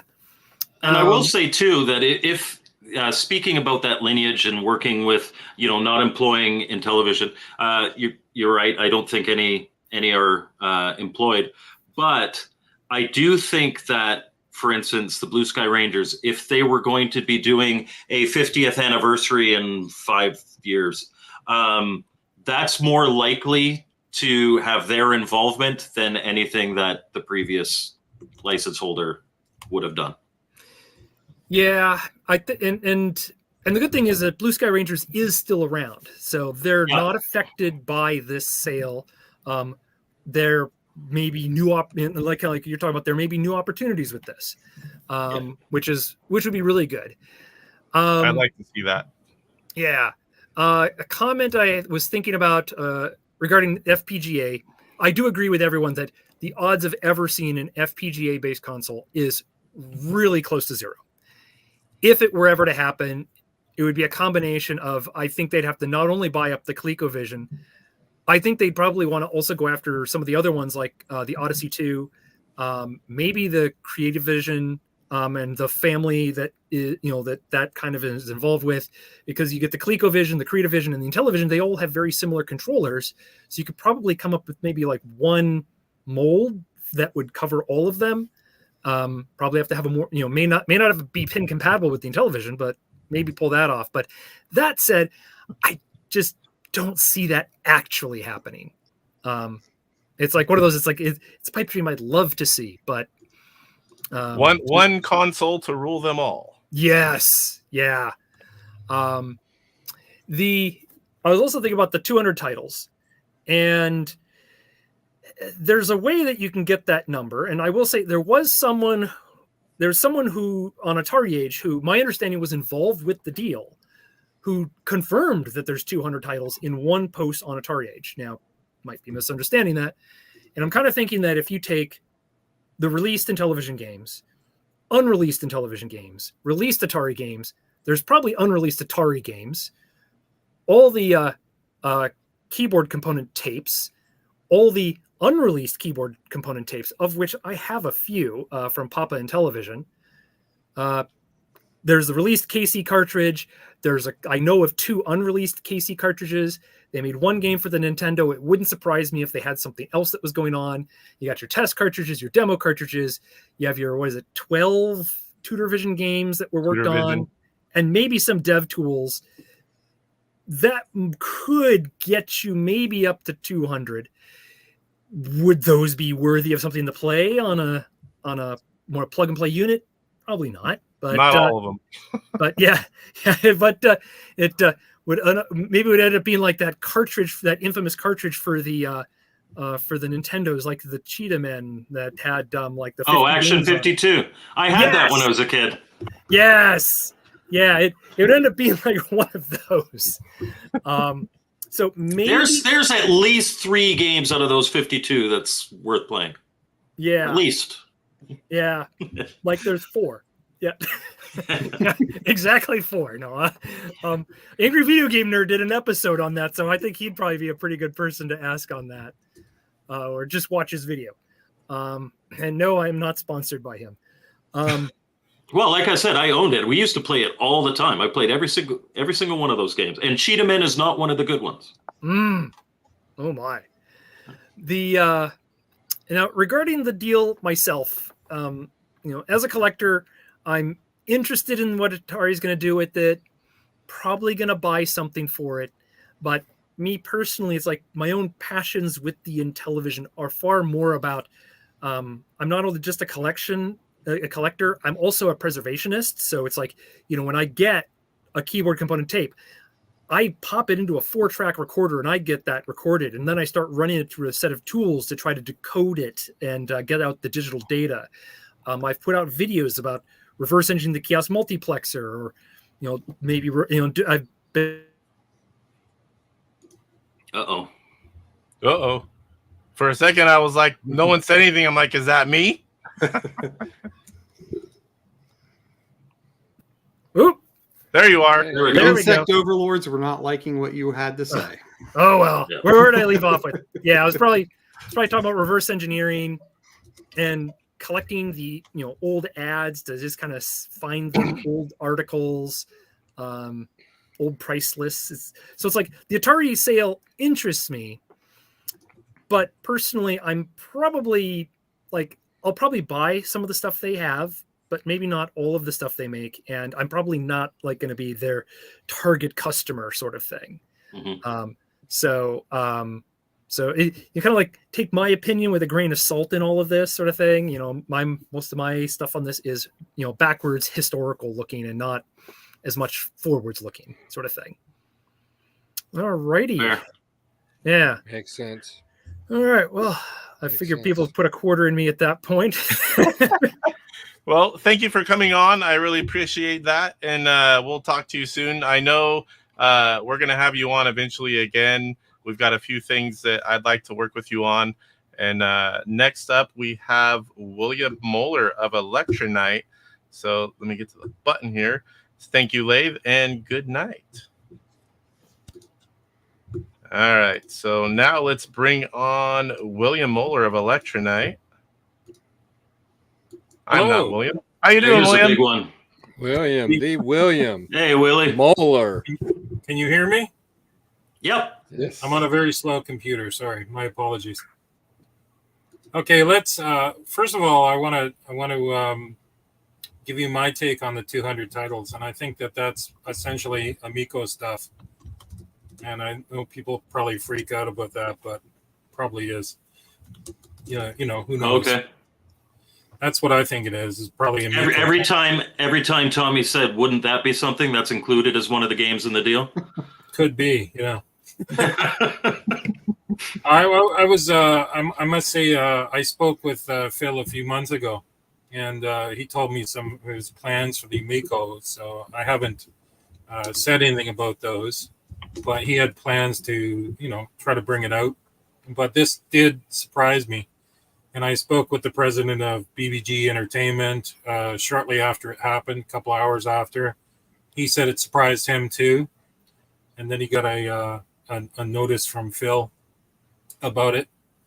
And, you know, so essentially what you said about the BBG Entertainment agreement being null and void is incorrect. No, I didn't say it was null and void. Mm-hmm. BBG owns Astro Smash and Shark. That's correct. And they still they own that. They still own it. I was merely talking about that potential FPGA console. The people who had objections to that were Intellivision Entertainment, and that may not be a problem anymore. There may be a deal to be, but obviously I don't know if there's any interest or anything. That's a bit of a sore spot with me, so I want to clarify on that. Essentially what happens is BBG has a license for the executive, the graphic ROM, which is basically the Intellivision operating system. They own Astro Smash and Shark, and I misspoke on your video and didn't see it till it launched. They have a license for a number of the original games, pretty much the entire library. I don't know the exact numbers, but it's approximately 60. That deal doesn't go away with the transfer. It's still there. Okay. What I was talking about at the time was I'd signed an NDA with CollectorVision, and what I was talking about at the time was the CollectorVision Phoenix, adding in Television Core, adding basically bringing out an Atari core, an HDMI core, HDMI core for Coleco, and an HDMI core for Intellivision. We had an engineer all done. And when I announced that, because I misspoke, I was attacked like crazy by all the lunatics on the internet. And it didn't sit well with me. I said to Phil, I don't know how you can handle all these assholes. Sorry. You know, attacking you. And he, you know, Phil's amazing. He doesn't give a shit about me. I take it personal. And I was not happy. I was not a happy camper at all. So I basically, you know, I had CollectorVision come and say, we introduce you to our FPGA guys to add a core to the CollectorVision, and you're talking about your own console. I'm going, it's the Phoenix, you idiots. You know, so I was not pleased about that. You know, so the FPGA guy walked away, and I just said, F it, don't care. Mm-hmm. So, but as far as what BBG said was nothing, because they haven't had an agreement with Intellivision Entertainment. And Phil said, "Oh, we do consoles. You can't do consoles." And and anyway, the point is that that's not a fight to have in public, right? Yeah. So that's why nothing was said about it. But that being said, as far as hardware goes, everyone talks about oh, you're not going to do an Intellivision Plus. Well, I haven't talked to Atari yet, but I've actually sent a request to the CEO of Atari. But I want to talk to him. And I do know, for example, that you could do an Atari Intellivision Plus like thing. You can actually have it read JLP cards. How you do this is you basically get something like a Raspberry Pi running the emulator, JZ INTV, and then you can have hardware that would actually act like the actual Intellivision. So that would read the cartridge just like a regular Intellivision and feed it to the emulator. And in fact, this was advised to me by Joe from LTO to do this. Okay. And the reason he said it was there's absolutely no need to do an FPGA for Intellivision. It's just not necessary. But the only reason we were going to do an FPGA for that project was because it was basically adding a core to the Phoenix. And the Phoenix is an HDMI FPGA beast. And one of the problems with the Phoenix is that it does HDMI in software. So it's not licensed. It's not a licensed FPGA, it's not a licensed HDMI device. So one of the things was we're going to put a chip. The plan was to put a chip for HDMI into the Phoenix, and then do the FPGA cores around that, and that was the whole idea. But that all fell apart. And of course, my idea was to make it Intellivision 3 compatible. But the engineer that was talking about adding that, he looked at my spec for the Intellivision 3 and he said, "Oh, this is pretty good," but he says, "I got a better one." And I said, "Oh, great." And then it turns out that he was talking about RetroArch, and RetroArch doesn't run JLP, doesn't run the good stuff.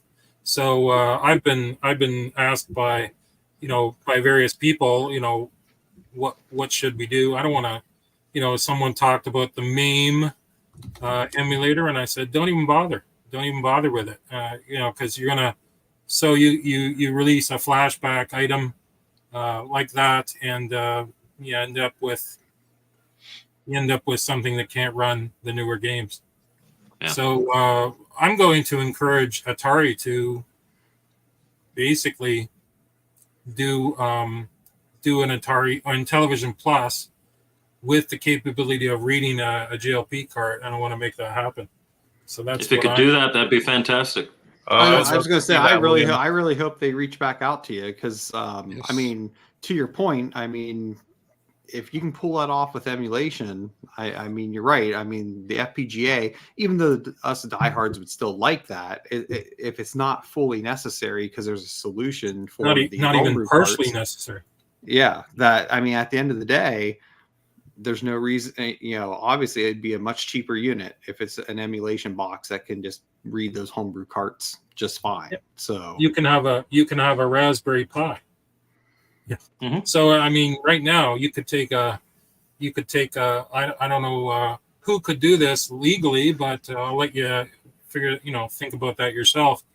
But you could take a Raspberry Pi 3 and use the hand controller interface that currently exists on the Ultimate Intellivision Flashback, and essentially make an Ultimate Intellivision Flashback that's legal. And I don't know where. I know that that controller was released by David Harley, and then Todd Holcomb, who does the Intellivision. What's that? Oh, that was the interface. The ultimate the ultimate PC interface. Yeah. Well, I think Todd Holcomb, he contracted whoever produced that to create something that fit in the Intellivision flashback, and it just plugs right into it. Does anyone have an Ultimate flashback? I do. Yeah. Well, if you open it up, have you opened it up? Oh, yes. Yeah. You see the hand controller interface board? Yeah. And that plugs into a Raspberry Pi 3? I can't remember which board it is. It's revision B. Is that a 3? And everything is kind of glued. I wasn't able to take it all out. It has two. Basically, it's like a board. It's like a Y almost in it, and it connects the controller interfaces on the front. So you can basically just drop that into the Intellivision flashback case, and then stick a Pi in there. And then you have your Intellivision flashback. It uses Intellivision 2, Sears controllers, uses the messed up wiring from the flashback ones, and you could essentially make a legal version of the Ultimate flashback. So as far as controllers go, I don't see why Atari wouldn't do something like they've done with their Atari controllers. So I mean, they obviously have the money, and so that's what I think is going to happen. But I was going to try and talk to them in Portland, but I want to talk to them before because this kind of blindsided me. So hopefully, anything they release, I want it to run new cartridges. Yes. Yep, so as a publisher of Electronite, does this potentially affect anything that you do? Well, I mean, I do have an agreement with I did have an agreement with Keith Robinson to use the logo on my boxes, and as long as I put a disclaimer, I forget what exactly it says. Hang on. It says Intellivision is a registered trademark of Intellivision Entertainment LLC, and the logo is used with permission. Intellivision Entertainment LLC is not affiliated with Classic Game Publishers Inc. and does not endorse this product. And then I switched that to Intellivision Entertainment because I know those guys, but I don't know Atari, so I don't know if that will affect me. But as far as my, hang on. Oh, there it is. There we go. That logo there. Yeah. So I have the logo, which I may have to stop using. Ninja Odyssey, great game. I don't know if this is going to be a positive or a negative. I really don't, but I just know it's not going to be the status quo. That's what I think. Yeah, we're going to see what happens. So that's my take on it. Like I said, BBG still has the rights to do things, and I've seen the contract, and I disagree with Phil. That's all I can say. You know what I mean? That's fair, and probably the most informed person that could be talking about this right now. So appreciate it.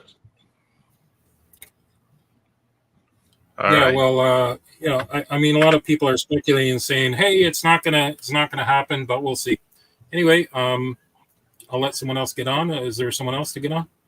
Yes, sir. We have Rich of Bacon Ice Cream Productions waiting in the back, and thank you so much for coming on. Feel free to stick around if you would like, or you can pop off. I know Mike's got to get going. Yeah, it's. I was only going to stay. I was only going to stay for half an hour, but it turned into an hour, so I got to. Yeah. So if William wants to take my slot here, he's more than welcome. He's an informed guy. Okay.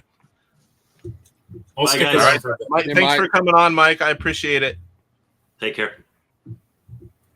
All right, so now we're going to pop on Retro Rich from Bacon Ice Cream Productions. I'm excited to have him on. Welcome, sir. How are you doing? Hey, how's it going? Good to be here. Thanks so much for having me. It's really actually a cool thing to hang out with everybody. And been listening in the backstage. Everyone's been very, very well informed and bringing all sorts of awesome things to the discussion. And here's me, just like kind of the fan guy here. So I don't know if I'm going to be able to fill those shoes, as it were. But just talking a little bit about, I guess, the whole news. I come from an area where I'm a fan. I live very clearly in both worlds. And As do I. Since birth. I literally grew up with Ataris in my house, and then every other weekend I would go to my uncle's house, and he had an Intellivision. So I got to just quite literally go from one to the other, and then that was it. Because I don't know, a lot of people don't know my background as far as like the generations of gaming goes, but my family, my immediate family, locked me in the second generation. So I was not allowed to escape until I got a job. So for all of my growing years, I only had Atari 2600, Atari 7800, and then that Intellivision that was over at my uncle's house, and that was it. Everybody else, they got NES, they got Super NES, they got Genesis, they got all the other stuff, and I was very envious and went over there and played when I could. But at my house, that's all I had. That's all I played. But it actually it just kind of like grew a love for both of those products for my entire life. So I was very happy to see both of them kind of like oddly like reviving themselves somehow and continuing to thrive in later life. Because to be honest, I kind of like, it was like, oh, actually, after I grew up and I consumed everything there was, I became like the new guy, right? We became the new console guy. I went to PlayStation, I had Xbox, I had all that kind of stuff, and that was pretty neat. But I had always like loved my older stuff. And when all these things kind of like, started coming back, Atari started talking about making a new console, and Intellivision started talking about making a new console. I was like, wow, this is pretty crazy. And then, of course, kicked off my other habit, which is, of course, collecting. So, I started growing quite a big box collection, like the one behind you, Casey. And and that was pretty awesome. I just fell back in love with everything and had all sorts of different hardware and stuff. It never, you roll me back 3.5 years or 4 years, and you're like, hey, you know what, Rich, there's going to be a day we're going to read a headline and it's going to say Atari just straight up buys all of the Intellivision IP. I'm like, get out of here. I literally would have just said, no, that's not happening. But here we are with that reality. And as a fan, a lot of people have like all these different feelings they don't know exactly how to feel about it or that kind of thing. I don't know. I mean, in this day and age, I've been watching what Atari has been doing for the last 2 years. And if you asked me you said that to me a year ago, I would have been like, you know what? That's probably going to happen, because I don't know how deep Mr. Rosen's pockets are, but he seems to love buying things. And it also seems like if they want to do something with a product, they have like a thing where they'll show their hand as soon as they acquire something.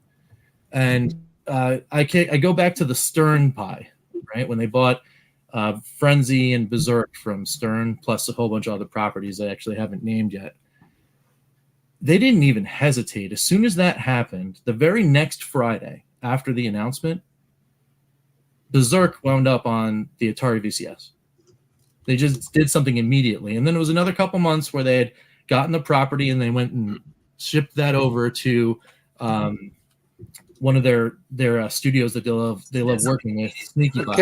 Can I interrupt you for just a minute? Yeah, sure. Rich, you brought up a good point about the VCS. Someone had mentioned earlier in the chat about the VCS, and there are all these Intellivision titles, and I don't know how many that could be played without the Intellivision controller. But what about those that could be played that could be put over to the VCS? What about those that could be put over there now? Well, that's something they may do.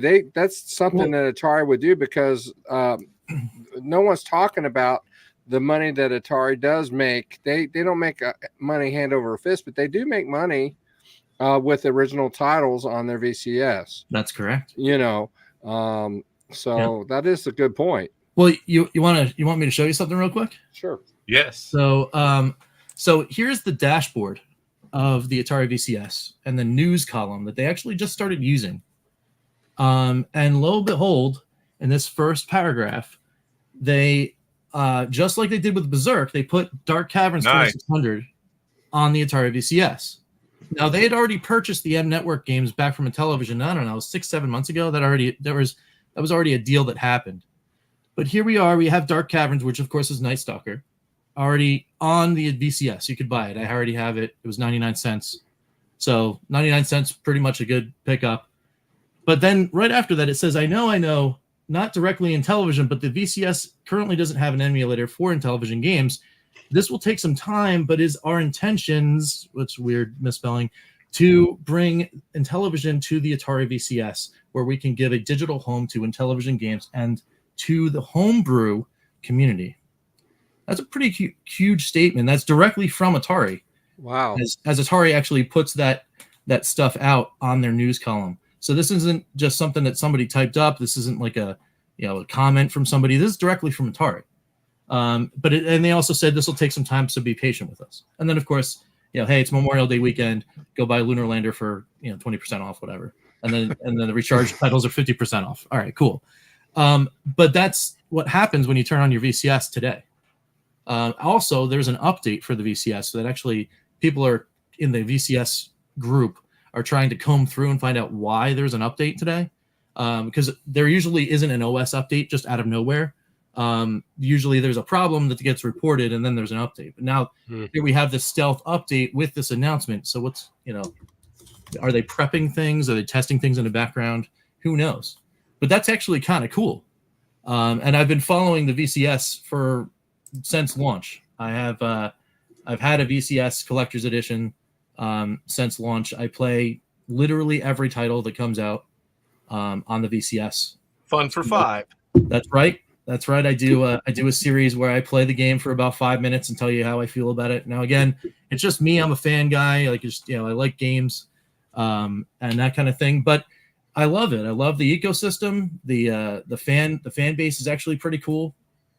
Yeah, that's right. They already had the M Network games from Vault 2 since they bought the M Network. That's right. Mm-hmm. So at any rate, so it looks like they're actually going to do something, and like Berserk before, which then got recharged. So they went and fed it right off to Sneaky Box, and Sneaky Box made a recharge. Yeah, can we see recharge games coming out? Which of course will land on VCS. Top of the show. Yep. And then Switch, and then Xbox and PlayStation. Of course they will. Of course they will. And I don't know if anyone else mentioned it too, but as far as this purchase is concerned, I now have an insanely huge fan resurgence for Cloudy Mountain and Night Stalker, the reimagined titles that were mentioned. The studio that has been working on those titles is also owned by Atari. I don't know if anyone mentioned that, but Digital Eclipse. Digital Eclipse is the team that was working on those games, and they are now Atari. So, it's very, very, very possible that we see Night Stalker and Cloudy Mountain come out, and probably sooner than you might think. Because they have the team and the assets and now the IP to put it all together and then put it out on the Atari brand. So, and that is something that can 100% happen. So that makes me very excited as far as a fan of the games and what I wanted to see. Now, we all want to tie that back to what's going on with Intellivision Entertainment as they stand today and will be rebranded. And the things going on with Amico, who knows what happens with that. Now, what I do know is they have access to all of those titles still on their end. So there could wind up being like 2 different versions from 2 different team kind of things, like continuing on. But it all depends on this situation, right? It all depends on the money. Can the money land in the coffers of the teams to get these games done and get these products out? Who knows, right? I'm not omniscient. I have no idea what might happen, but I will tell you this. On the whole Amico side of things, I've been playing Amico home since the jump. You know, I've been lucky enough to know some people that are on that team, and have been lucky enough to get access to play all those games, including one that I've been testing right now, actually. So that's cool, and I'm honored to be a part of that whole world. But those games are fun, you know, and I play with them with my friends and family and all that kind of stuff. So I just like games, and it doesn't matter where they are or what they're being played with or on. As long as they're fun, I'm in. So, and that's kind of where I stand with the whole thing. Now, is it a shame that a whole bunch of stuff happened and there's all this crazy drama everywhere? Of course. I mean, no one wants it, but it's the world we live in, and that's how it exists. But, you know, there you go. So I know there was a question that came through in the discussion, just to kind of go back on that. Someone asked about, you know, as someone who loves Atari and Intellivision, you know, are we able to read the tea leaves on the sense of should I buy an Atari 2600 plus, a VCS, both, or wait for something new? Sure. You know, again, this is just my own opinion. Folks here could be different on it, but it really comes down to, you know, what your intentions are. Because I will say, when it comes to the Atari VCS, because I do have one, I would never feel right ever recommending one to anyone at full price. Now, if you can find one when they kind of do their fire sales, aren't they on sale right now, like 30%, or does that go away? I'm not sure. Yeah, for the Memorial Day weekend, yeah, all hardware is 30% yeah, off. so because it's just many of those games, if not all of those games, can be found elsewhere to play. You know, like, you know, the recharge games. Even when it comes down to, you know, the 7,800 games you're starting to see on it, different, you know, 2,600 games, you know, there's other ways to play them. So, I mean, I don't know that there's any one exclusive game, maybe Neo Sprint right now and the new Food Fight, but Neo Sprint's coming to other consoles here, I think, at the end of June. So pretty soon it sounds like we're going to have Intellivision games as well. Right. So, and who knows, they might you know, launch them first on VCS as kind of a test bed before they go and push out earlier. I've kind of seen that Atari likes to do that. Plus, there's independent developers that are starting to put out things just exclusively to the VCS as well. But yeah, I kind of agree with you. I mean, if you've got the general gamer who may or may not have a computer that runs Steam or a Switch or whatever, if they've got those things already, then it's a hard it's real hard to justify. Now, I will say, to the point you mentioned, is that, you know, you are starting to see some more homebrew games come on, you know, and they are very, very reasonably priced to purchase. So, but again, I think it's mainly if you can get one on sale and you don't have really other options to play those games. You know, when it comes to the Atari 2600 plus, I think for what it is if you go in with the right intentions for the system, I don't think it's a bad console. But you just got to understand that there are some limitations to it because of the fact that it's dumping the ROM, you know, so, now, you know, if you go on Atari Age, you can do some firmware updates that is helping with the homebrew. But, like, to be clear, there's not been a official firmware release yet. So, I mean, those are all beta releases that you're seeing on Atari Age. But, I mean, at the price point, and I think it might even be on sale right now, too, with the whole Memorial Day sale they're doing, that if you don't have any other great ways to play, you know, the Atari games, and you just want a convenient way to play 2,600 and 7,800 games on a modern television, I mean, I think it is a good option as long as you go in with the right expectations of it. And I've got a 2,600 plus too, and I agree with that sentiment. I think the only thing about the VCS, though, that is like the one thing that is kind of unique, and if it's for someone that, you know, again, it's niche.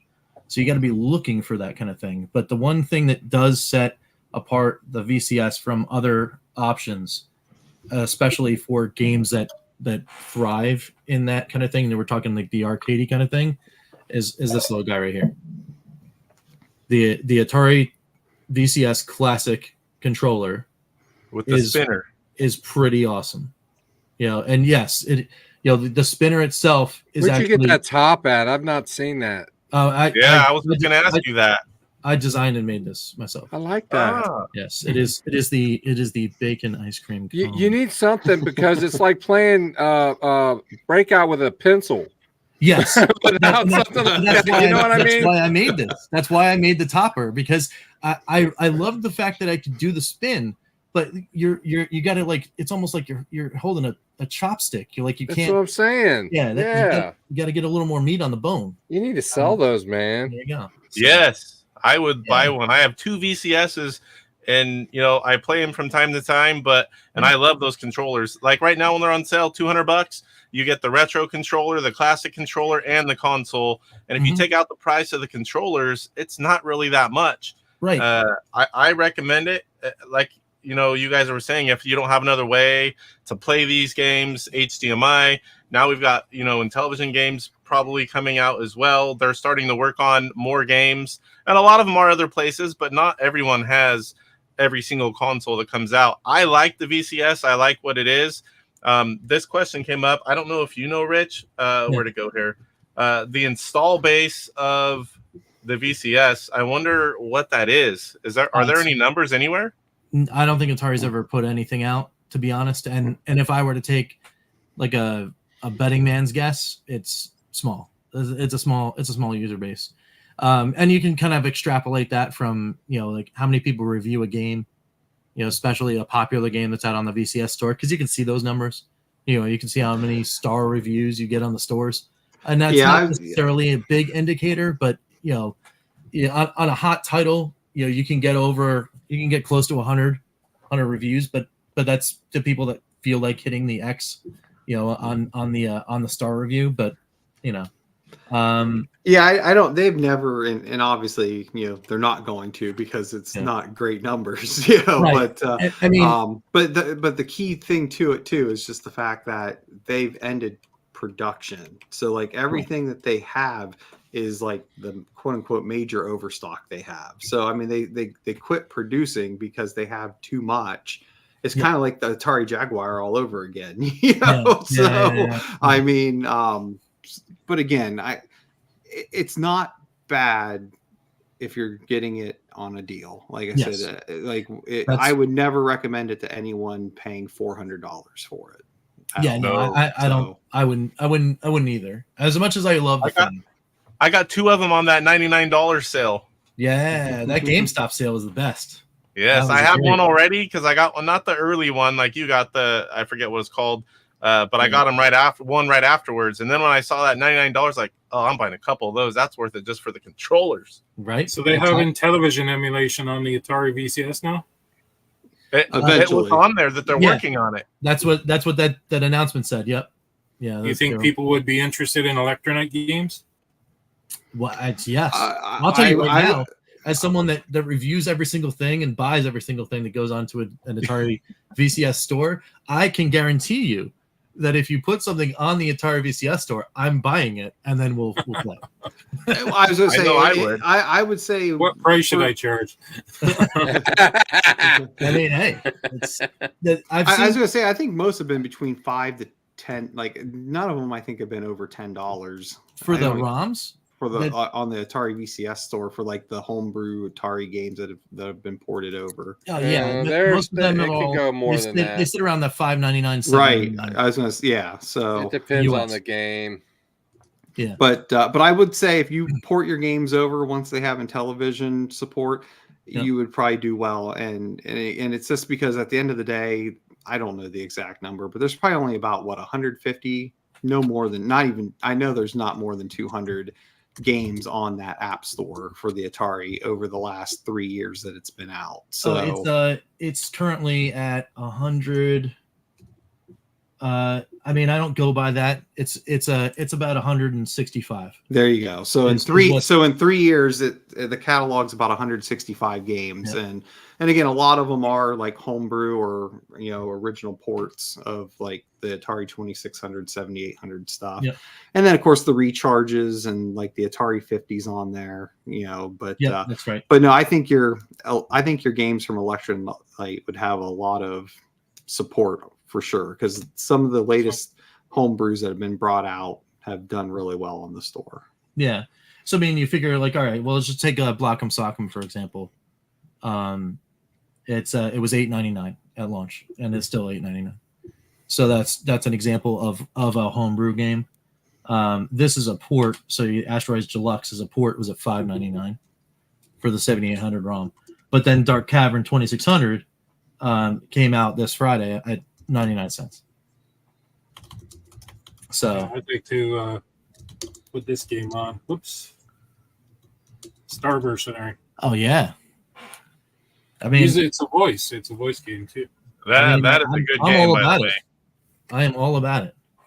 But the only problem I see is that the emulators people are using are not up to the task of running IntelliVoice or JLP games, and they don't seem to be interested in investing the money to add JLP support. So I don't know what emulator they intend to use, but I hope they just bite the bullet and just use JZINTV. We'll see. Yeah, I would imagine they would. I mean, I can't see them building their own emulator from scratch. I think Yeah, they're there's no reason to. Yeah, I mean, That's I a good think one. they'll license something with. Well, Argon. You know Argon? Yeah. Yeah, they did their own.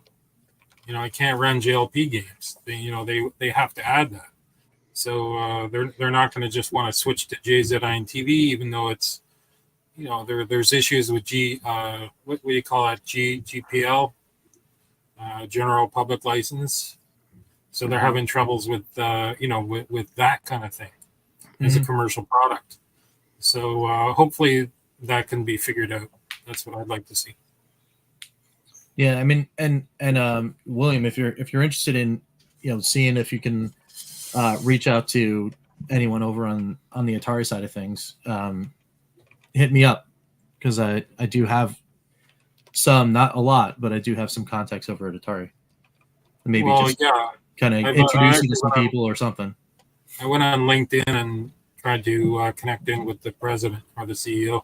So we'll see what happens there. But yeah, I would like to be put in touch with them. Yes, yeah, absolutely.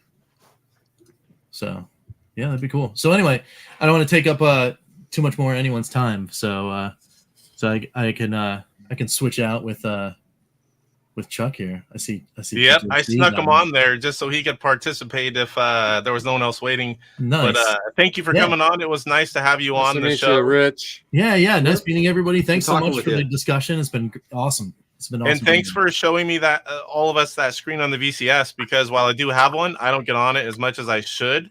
And that was really cool to read. I was like, it made me smile as I saw that come up.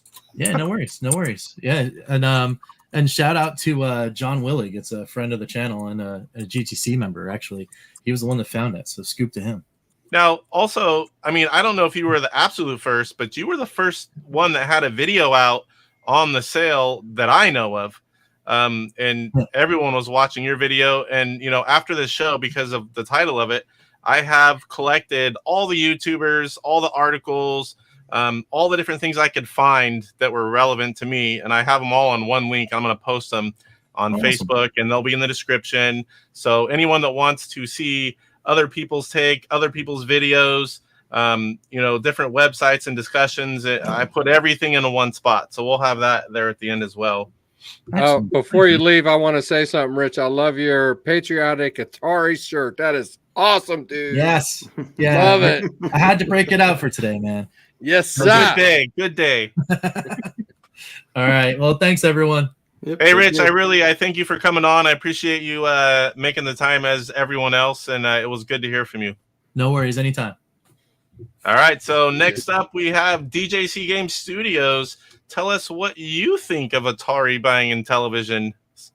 Atari bought Intellivision? What? Wait, Are you here to on play games? How long have you been in a Fallout shelter? Come on now. I mean, all I need is television consoles and a bunch of homebrews. I'm good to go for a while. This is, in my opinion, I hope my audio is okay because I was streaming earlier and I did. Yes, you sound good. But, I like this. I'll tell you what, the classic IPs have been sitting for a bit, and I think all of us as original Intellivision fans, really do want to see a lot of these games be released, either compilations, whether it be in next gen stuff, like if you want to play it on the Switch or you want to play it on your Xbox One X or PS or whatever. I think that's a good thing for this deal. I really think. It's weird because, Atari and Intellivision, I get it. But to be honest, at this point in time, both these, even Atari's not the original Atari company, and I feel them taking it on and the things they've been doing with the 2600 plus and the things they've been doing with like Mr. Run and Jump and actually making new cartridge games and collectibles and stuff like that. I think this will be great for collectible fans.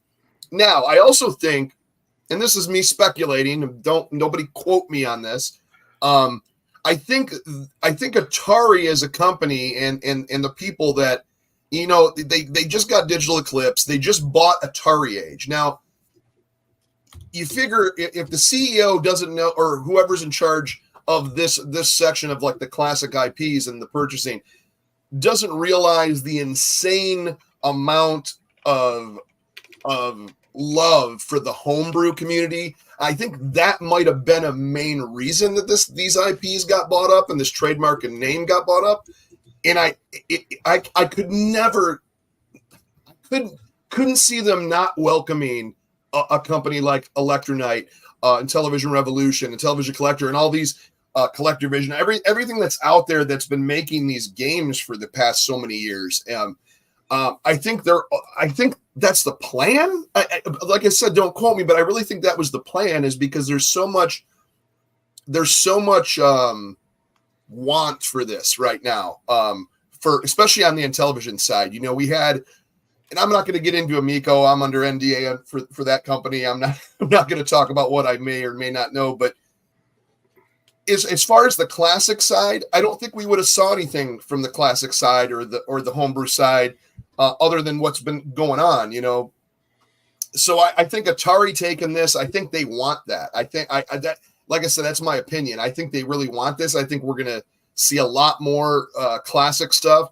I'd love, and I know everybody's already talked about it to death, but I want to see like an Intellivision Plus, something that takes the homebrew cartridges, something that takes an LTO flash, or even something where you could load ROMs on and play your cartridges, old and new.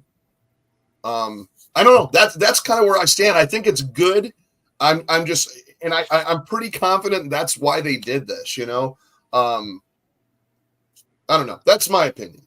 Anyway. I kind of liked William's idea of having that, peripheral that you could plug into, any kind of single board computer, like a Raspberry Pi or whatever. That'd be the hot ticket right there. Yeah, and that's fairly easily done. I mean, I have a Raspberry Pi with all the games and that same interface, and I use my original Nintendo controllers.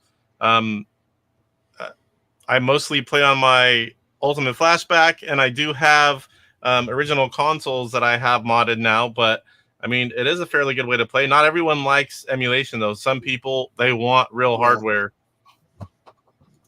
Yeah, I mean, if we reimagine 2609, that'd be pretty sweet, Oh, I would love it. I think Atari has plans.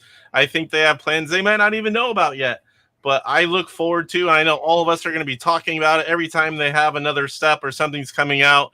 It's going to give us all something cool to look forward to talk about, to go on these panel shows and discuss it with people and to try it out once it comes out. I'm excited again, and it's been a while since I've been excited about something, the possibility of something happening. And I like that we have that again. Yeah.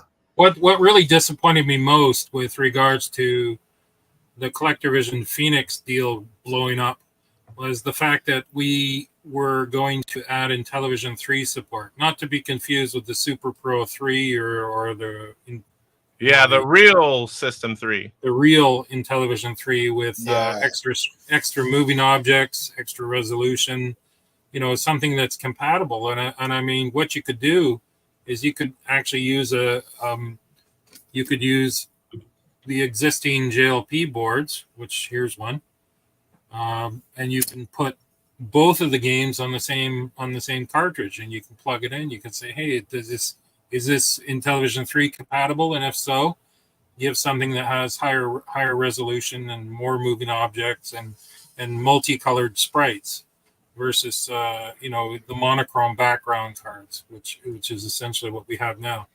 Like some of the graphics that we've come up with for some of these games is incredible, but it is pushing the limits. And if you had multicolored background cards, imagine the kind of, and a higher resolution, imagine the kind of games that you could get.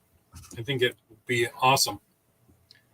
My opinion is that, man, we've had, and Brian can attest to this because we've done a number of shows on this, and I've streamed over 600 videos. I do a lot of live streaming. Okay. Every day. Yes, sir. Thanks for tuning in, Casey. Anyway, emulation is the future. I'm sorry. It is. We could talk about these mini consoles. They're all emulation boxes anyway. These new things coming out, if it's just the way it's going to be. And so I don't see really any way around it. And so like I say, if we want to play these games, even with the original cartridges, if we want to do it, it's going to be a situation where we're gonna have to emulate them. Casey, when you play your Ultimate Flashback, do you feel like you're playing with a real Intellivision? Yeah, there's. I mean, I really can't tell the difference. I know some people say they can, but I'm happy to play the games. And for me, would I play on the Ultimate Flashback if I wasn't streaming? Probably not, especially now that I have modded consoles. But I do like playing on the hardware, but I'm not one of the... It doesn't bother me at all. If I'm playing on an emulator on the PC, the Ultimate Flashback, on the Evercade, which I have all those collections, playing on the VCS, I'm just happy to play the games. Wherever the best place to play it allows me to use the controller that I want to use. If I can play online or have leaderboards, that's where I'm going to play it. I don't think if it's done right, you're happy anywhere. Just let's play. Yep. Can you imagine being able to play Utopia with someone across the world? Oh, yes. See, I have done this. So, and I reached out to David Harley, and we're going to be trying this again. I know this is nothing perfect. It's not a perfect solution, but years and years ago, I played baseball with David Harley, my buddy Sean, and we had a small website, and we were gaining momentum. We used to play these online, and it didn't last long, but it worked, and it wasn't perfect, but we were playing these games online via emulator. And I used, back then it was, if you guys remember, the website's still up, Retro USB. They had an Intellivision USB adapter, and it worked. I still have it. That's what I used. I plugged it in. We used an emulator. We went over the internet, and we were able to play some of these games. So I know that if we get an easy way to do that, and everybody can use the controllers and play online, I mean, I think that would be huge. Oops. So yeah, we've had a lot of viewers and participation. This whole discussion has been pretty amazing. Does anyone else have anything? Or I know some of you guys, it's getting really late. Well, this is all just fun and speculation. That's all it is. Yeah. None of us really know what's going to happen. It's fun to speculate. And I think this is just practice for me tomorrow night anyway. But I think it's more fun to shape what they're doing by contacting Atari and encouraging them to do the right thing. Hey, yes. Good point. Good point. Can't ever have too much help or direction. I tell you, they need to learn. I'm pretty sure they already know, but for a lot of you guys, a lot of us in the community, they probably, when you purchase Atari Age, you got to know what's been going on. I really think that's what it is, though. Everybody reaches out and become, get them familiar, to talking and gaming and what's been going on. Like I said, I really do think that they're paying attention already a lot, and that's why this happened. Well, I had to convince BBG that an FPGA version of the Atari, Coleco, and Intellivision all in one console would be a hit item, and they didn't know that. So there you maybe go. Atari doesn't either. You're right. That is absolutely possible. Like, yeah, I'm pretty much just guessing, but they've got to know the value of the classic fans and the homebrew community. At least at the surface, And again, and I'm sure this wasn't cheap. Again, they never disclosed the actual dollar amount, but I can't imagine gaining. And again, obviously, we all know Intellivision was not in a good position right now. So, I mean, I'm sure they got a good price, but I'm sure it still wasn't cheap. So, I mean, they're gonna. I mean, I'm not gonna. I mean, I don't know this, but I'm assuming Atari doesn't have like insanely huge cash coffers. So, I mean, they're gonna have to start utilizing this sooner than later to start getting some of that revenue back. I mean, I'll tell you what, Brian. I had a license with Bill Hogue, right? Miner 2049er. You know that? I did not. You did not, eh? Hang on, I'm trying to find the game.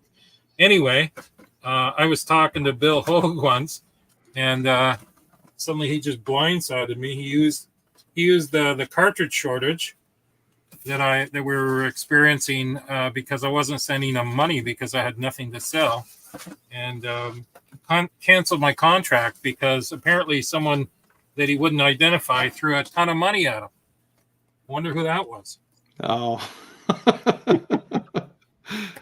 Anyway, so it was a obscene amount of money. So he said, well, that's great. Well, anyway, sorry, bye. Oh. So I had the Intellivision rights for my 49er, and this has new content on it, and so maybe they would like to have that on the Atari. Well, Mr. Poestyle said he's looking forward to seeing that and maybe some other games of yours on the VCS, and I likewise feel the same way. Mm-hmm. So we'd love to see your games on there. And and there's a lot of frankly IP infringing content that it would be really nice to be made legal. And I think a company like Atari could probably make that happen. But that's just my speculation. I'm excited to see what they do. Like I said earlier, I haven't had excitement for stuff that could be for Intellivision in a while. And knowing that Atari bought them for a reason, they didn't buy them just to sit on it. So we know we're going to get things. Maybe we get more things if things sell well. I would love to see in whatever avenue they take, homebrews. It would be great to have a place where you could play the games, maybe leaderboards, get a controller or a collection, homebrew games, out on the VCS and whatever platform. I think controllers, though, they need the controller. I don't know how they do it, but like I said earlier, if they have like some kind of console game collection and they make controllers for that, but also make them where they plug in and work on the VCS, I don't know what the best route to take is, but I know we need a controller. I bet you Ad Games has a mold for a controller. They produce might be a good place to start. Yeah, so I'm sure they know who they are and where they can meet them. So I honestly think that that Atari had this planned and they know what they're doing. I mean, they had a T-shirt out on the first day. Yeah. They've been doing all the right things the last few years. I mean, they're not perfect. I mean, they're still a smaller company, a rich smaller company, but they are, acquiring all these things and they're doing stuff with them. So I expect this to be no different. And hey, One Hat Man, welcome, sir. I really am looking forward to chatting and playing everything that they put out. Yeah. Still people popping off. AtariVision or Intellery? Intellery. I love that. All right. Well, I thank all of you guys for coming on. I think we're right at the end. No one else popping in here. Everyone said their piece. I kind of didn't say anything. I spoke here and there. I didn't put out a video right away because I wanted to wait for the show. I'm excited about it. I think it was quite stagnant. I'm excited to see what Atari does. Let me see. I think we talked about everything that the possibilities, 125s being released on the VCS, recharge. Maybe they take the popular games or the popular sellers, make recharge games out of them. I know we would love to see that. Some kind of console. I had down Intellivision Plus or, any console really that gives you an HDMI out. Right. Controllers, of course, got to be Intellivision controller. Some kind of collection pack on the history. We know they're not going to be in depth as the one they did for Atari, but you could still do something like that on a smaller scale. It would be really cool to have packs on modern consoles. Again, the controller issue, but a pack. How about a pack in USB controller? Yeah, USB. If you do a Switch collection, have a pack in USB and television pad with it. Yep. Or I think that'd be epic. Anyone that's going to want the collection, I'm sure would, spit out the extra, however much it is to have a controller to play in proper. Right.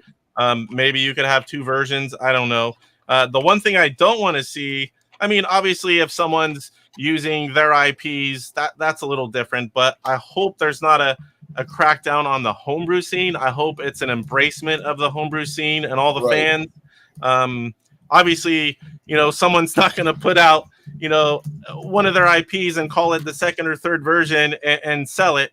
I don't think they're going to go for that, but I think they should embrace all the fans in the homebrew scene and just, I think that's what their best route for them to take. Time's going to tell, but I am, like I said, I'm excited again for what can be. And I know or pieces of us are all going to be on here talking about it. And it's going to give us something fun to talk about. Yep. So I just want to see any console be able to run my cartridges if they have a cartridge system. I want them to run my cartridges. You need to be able to play the homebrews. You need to be able to play, whatever it is, make something that works right. Make it the right way. And I think Atari right now is the best retro company to do such a thing. And I hope they do it right. I hope they get the right influencers and we get something that we can all be happy with. To be clear, Miner 2049er was not a homebrew. It was a real legit game. So, I'm Electronite anyway is doing. Yeah, you guys did Boulder Dash too, it legit as well. Legit. Yep. I took it to a local Hamilton, Ontario retro shop, and some guy saw it and he goes, "Oh, First Star Software is going to sue you." And I says, "Why would my co-publisher sue me?" Right. Yeah. So right here, guys, if you're going to be at Korg's, the One Hat Man, he is going to be there with an Intellivision Revolution booth. We did talk about that earlier, sir. And then we also have the Intellivisionaries podcast. Now, I'm assuming you guys are going to be side by side. I could be wrong on that, but I'm assuming there are going to be people in the community going and a few Intellivision people as well. So make sure you guys send me some pictures and video, whoever goes. I definitely want to throw some on for the next week's show. Who else am I missing here? Yeah, Korg's is going to be a great time. I'm looking forward to this Saturday. So 2 people here are going, right? Yep. We've got Phil going, and then also you are going to have a booth, Brian? Yeah, I'll be set up there with myself. There won't be anything left after I show up. I wanted to hitch a ride. I've got my list. There won't be anything, so that it'll be a quick setup. I wanted to hitch a ride with Good Deal Games, but he's full up. So no. I have my list, and I know you're going to do all the Korg stuff and get all that stuff back, but eventually. I want to catch up on some of those controllers. Like I said, I'm not going to order all that at once, but probably a couple orders. But I definitely want to start getting some of those. I don't want to miss out on them. Oh, yeah. No, I'll make sure you get them. All right. Well, thanks for having me on, Casey. Yep. Good night, Thanks for everyone. coming guys, on, we're going to William. be talking about this. yeah, If I thanks. can mention this, we're going to be Yep, talking about this tomorrow night. If any of you guys were on the show tonight, want to talk about it, hit me up at retroblissgaming@gmail.com, and we'll talk about it. All right. Appreciate it. Before we close out, I was going to plug that again, but I do have a link in the description. But thank you, William. I appreciate you coming on and sharing the information. And like I said, whenever you have something to share, let me know. We'll have you on the show and we'll talk about it. That's what I love being here for, just like a hub. I have a couple new games coming out, so one's a re-release that I think will be very excited to see, and the other is a brand new game. So, and I hope to debut it at the Portland Retro Game Show. I will be there, and I'll go live, definitely covering that. All right, take care. Bye-bye. And Casey also makes sure he buys 5 copies while he's there too. Yeah, I don't do 5. Oh my goodness. There's so 4, many. yes, maybe 3. Yeah. So good night, everyone. Good night. Take care, Will. So tomorrow night at as we said earlier, 5 o'clock Pacific, 8 o'clock Eastern, we've got Brian, Retro Bliss. They asked me to be on. Mike's going to be there. I'm not sure if there's anyone else. We're going to have the same discussion on Phil's channel, Retro Bliss Gaming, and come check it out for sure. It's always going to be a good time, good topic. Get some more opinions and a little more in-depth talking. I try to do something different. Everyone was doing like panels. I try to have people from the chat, YouTubers, guys that are doing, publishers. Try to get a little bit of everything in this one. Yeah, I want to talk mainly to the YouTubers, the guys that, kind of in the know. Obviously, I want, guys in the chat with their opinions and let us know in the chat. But, we definitely want some YouTubers involved. But, this is definitely an interesting topic. And like I said, it's just all speculation. That's all it is. We don't know what's going to happen. We don't know what's up. Michael. Hey! Darn it. Power Yeah, would be on that in a heartbeat if Michael. they did. That would We be have Michael, those games Michael, That would be an Michael. instant purchase from Poe. I can't believe you put that in there. We have it's back here on the shelf too. Shame. If they make it, I have to buy it. The grid, I right? have to. For shame. And Space can't. I got a few of those as well. One Hat Man who's going to be there. Make sure you go by the 2 and Television tables, you guys. One Hat Man right here. He goes to PRGE. He's going to, like I said, doing the Intellivision Revolution booth. He'll be there. Check out the stuff. And you better send me some pictures, One Hat Man. I want to see that booth. And don't think you still owe me that piggy bank box while I've got him on here. Now we got Poestyle. He's worked up. He likes that game title that we threw up there earlier. Yeah. I think every one of your shows he says something about that game in the comments. Every time you mention it, he lights a cigarette. Good Lord. So we also got Too Many Games next month. Is anyone going to that? No, I can't even think of where that is. Everything's too far I for think me that's except in PRGE. Philly. It's near Philadelphia. I Yeah. think it's in like Oaks, Pennsylvania, or something like that. Because I've gone to it in the past, but Yeah. but it was prior to COVID. I haven't gone in. Like I heard last year it was kind of because just it was very expensive, I guess, last year with stuff. So Oh, here we go. Hatman says, "I'm the ultimate unpaid intern. Rev is a cheap bastard."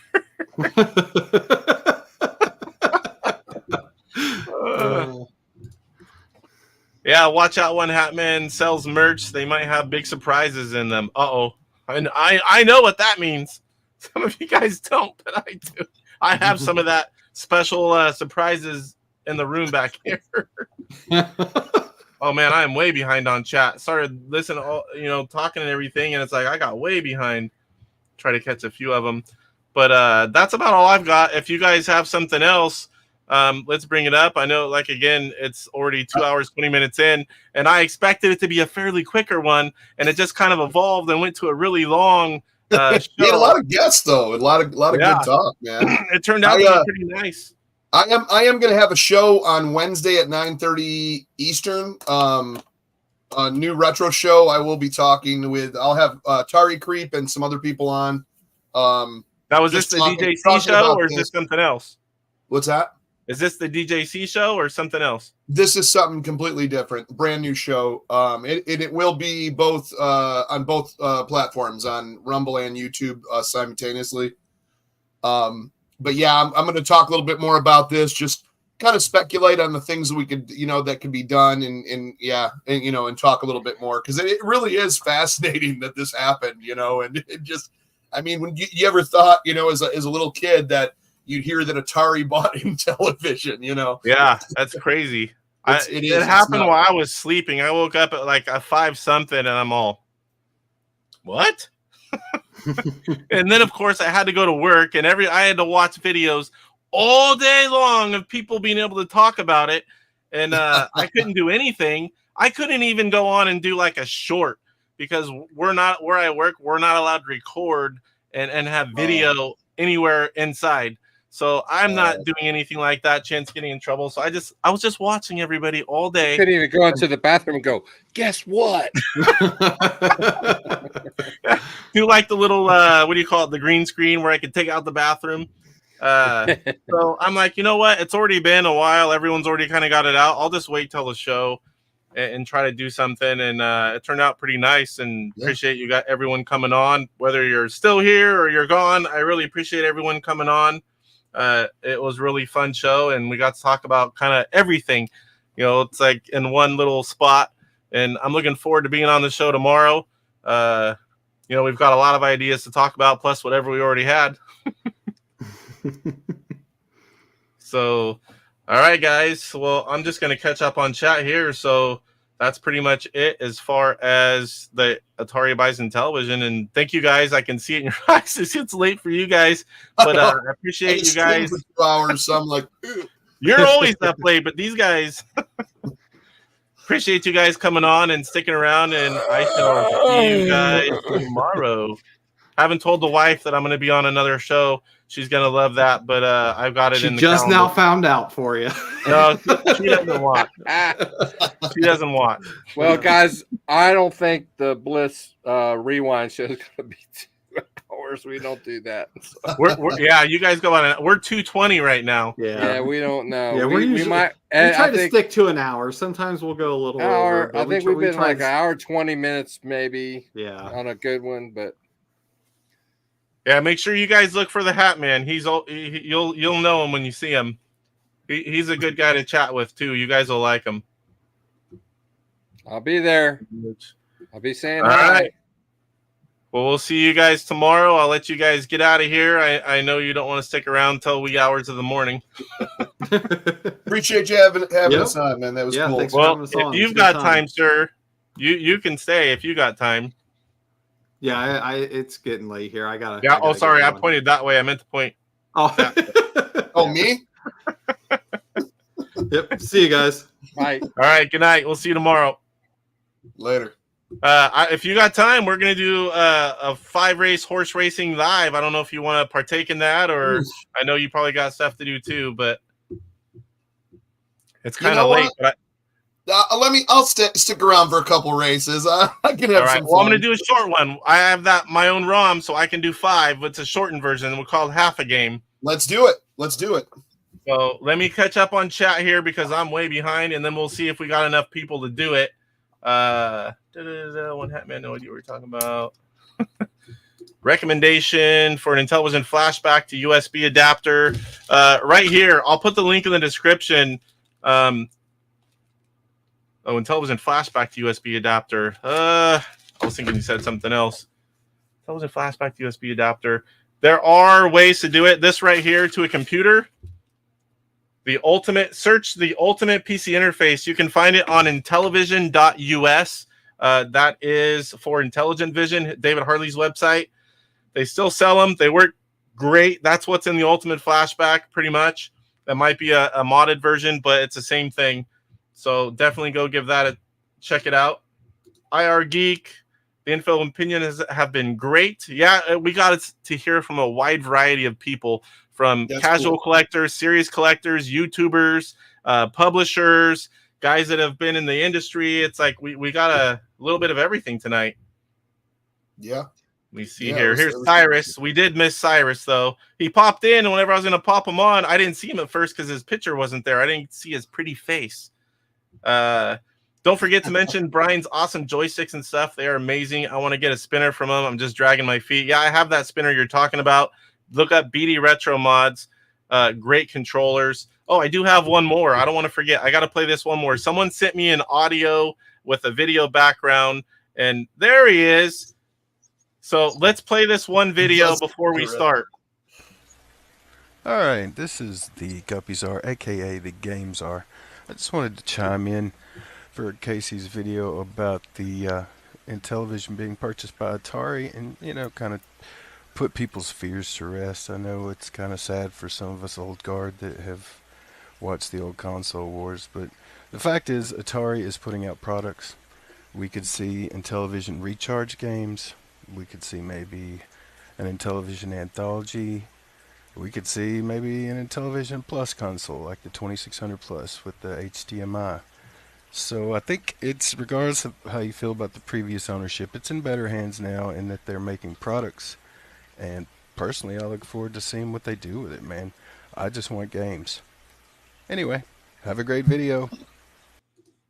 Yep, I think his last little comment was great. I just want games. There you go. Someone that's going to do something with it and put stuff out for us to enjoy. What does Moogle think? Moogle doesn't think about a whole lot of things, just food mainly. So, are either of you good for a five race horse racing game?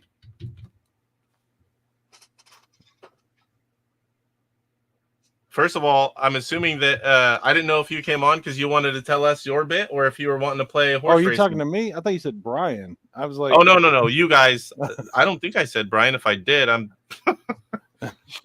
I wasn't sure if you came on because you were going to tell us your opinions, or if you were coming on just to chat or play horse racing. I wasn't quite sure. I'm not quite sure either. In fact, most of what I do in life is fairly uncertain.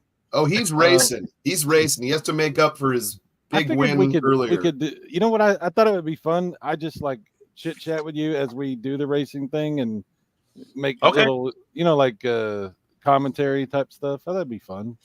Yeah, I would love to have you do some of that because, to be honest, let me grab a water here. My voice is. And then we're gonna play 18 holes of chip shot. Oh my! Oh yeah, I'm gonna have to grab something to drink in a second too. But yeah. Let me real quick before we do anything else. Let me just say, I have a problem with the anxiety with panels. Like big panels freak me out. I don't like it. So that's that's the only reason I didn't come on. I kind of panicked. It's like I saw you there, and I'm like, but I didn't like being on video at all. 1, 2, 50, it didn't matter. It took me a while. I'm like, okay, I don't mind it at all now. I just don't like big panels because I feel like I monopolize time sometimes, and people want to talk, and I over talk, and it gets weird and awkward, and I feel it gets all weird, so I don't like to do it. But it wasn't anything against any of your panelists; they're all awesome people. I just didn't want to do that, so that's all. But as far as and another thing is, I didn't have anything to add. I mean, what am I going to add to this? I don't know. I don't know anything. The first thing is it was supposed to be a whole bunch of people.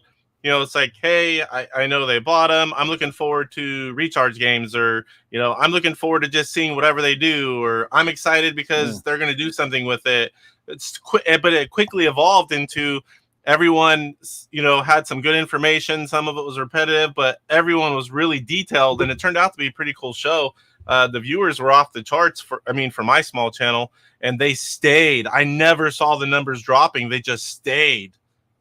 You know what I thought? What I thought was interesting, Casey, is you had some what I would consider, maybe I don't know if this is the right term, but VIPs from the Intellivision scene showed up tonight, and they were as surprised by what happened as everyone else. You know what I'm saying? Like it was very interesting to see how nobody's really sure what's going on, and we're all kind of like trying to make the best out of it, but also concerned about different things from different points of view. You know, like the homebrew scene to me seems like they have a lot to process right now because they're trying to figure out what does this mean. Yeah, what am I going to be able to do? What am I not going to be able to do? What do I have to change?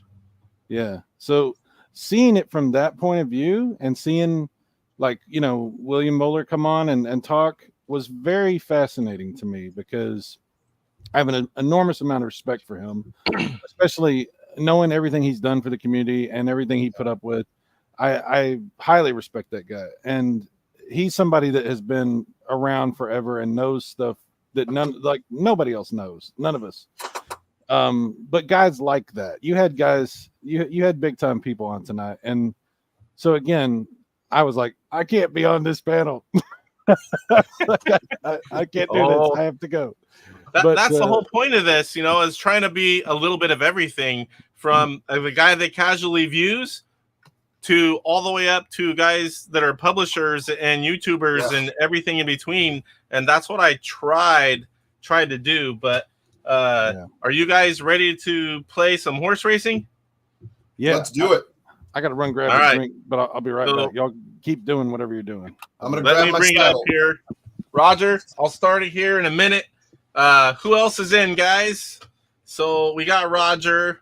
Who else is left in chat? There's still 12 of you. It's getting late. I know they're falling off now. But anyone wants to play, we're going to do 5 races. That's half game. With the show already 2 hours and 30 minutes in, that's about all we got time for. Let me bring it up here 1 second. Super Pro Horse Racing. Then I'll flip on over. And then we'll get started.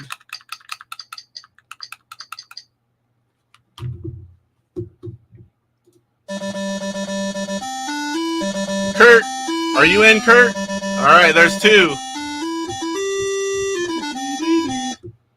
All right, let me get horse racing live here. Hey, where'd my camera go?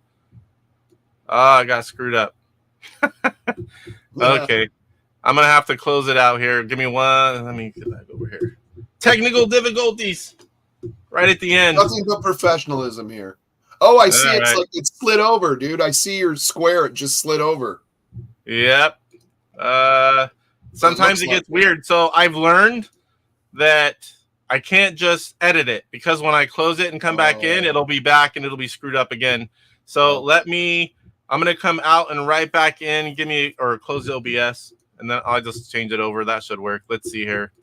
OBS does weird stuff on my Mac. I don't know if it's Mac related or what it is. OBS was always strange when I tried to start using it when I was streaming, and that's why I switched to StreamYard. And I don't even use OBS for anything. I probably should, but my computer's really bogged down at this point. And at this point, I'm going on almost 3.5 years old, you know? I do like OBS. It's just not as easy. All right, so I'm going to switch over here. Give me 1 second. OBS Virtual Cam. And then I'm going to do this. I think that's about as best we're going to get. Let me take off the name. Sorry about that. I'm back. Display names. No problem. We're just getting started. I had OBS technical difficulties. All right, so we can all 3 call some of these races. So we've got Roger. We'll put him as a number 1. We've got Kurt Bradshaw. Number 2. Is there anyone else left that wants to play 5 games? I know we kind of went way later than I thought. Hey, throw me in at number 3 if you want. All right, DJC.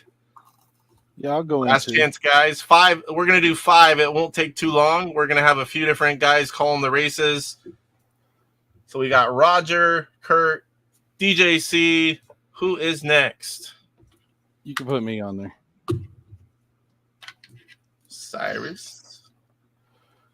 Does my voice sound okay? Is the microphone okay? Yeah, sounds fine. Okay. I never talked to a cat before, but other than that, it's good. Well, now you have. Meow. Meow. We sound just like humans. You got time, Poe? You want to play a quick game of horse racing live? I know you're packing, but Oh. I know, Roger. I can't believe Sean didn't show up. I don't even think he was lurking because he always will comment at least something. I'll have to give him crap tomorrow. Maybe he was doing some stuff with the family. Sean's one of my oldest buddies. What's up, Sean? All right, so I'm going to put myself down unless someone else pops in. Oops, you know what I did? I always forget. How I go from the title screen dictates how many races you play. All right, Mr. Poe or anyone else in chat, I've got one more spot. We're going to get going here because it already is getting late. My kids have been running amok downstairs. Yeah, that would be a good one. I mean, he's getting set up too, Roger. So if you want him on whenever we do that, we can definitely have him on. So, all right, guys, let's get in the bets. I'm going to push the button and let you guys have at it because I don't have to hold that sucker anymore. So we've got 7 furlongs, dry conditions. First 4 horses up are orange, red, pink, and green. Place With your 7 bets. frog legs. Yes. I'm going pink. Fraggles. 250 to win pink. 250 on pink for DJC. Roger and Kurt and Cyrus, whenever you guys got one. I'll take 250 on red. 250 on red. We got ballers. Yeah. That's my cat doing that. That was me. All right. So we got 2 more guys. We got Kurt and Roger. Kurt and Roger. I'm going to do 250. Oh, boy. I'm going to do pink and orange. Roger is doing 100 on orange. Would you look at that? And Kurt Bradshaw, 100 on pink. All right, if anyone wants to get in this, pop in. It's going to take me a minute here to enter in the bets, and I'll get you in. Oh, yeah, I forgot. We have a lot less funds. We also only have $500 because it's a 5 race event that is adjusted in this. What the heck happened there? I didn't know this beforehand. I feel like I've been scammed. I said we were going to play 5 races a half game. How dare you?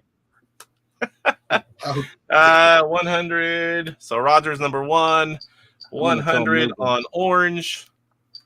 I feel like an exacta bet might be a bad thing right now, but if you win one, it's big money. Oop. Yeah, I guess so. $100 on pink. We got Chuck in the 3. We're going to go 250 on pink for Chuck. Not that. Yeah. Sucker bet. No, I'm just kidding. We got Cyrus in the 4, another max bet, and he is going with my color, red. Yeah.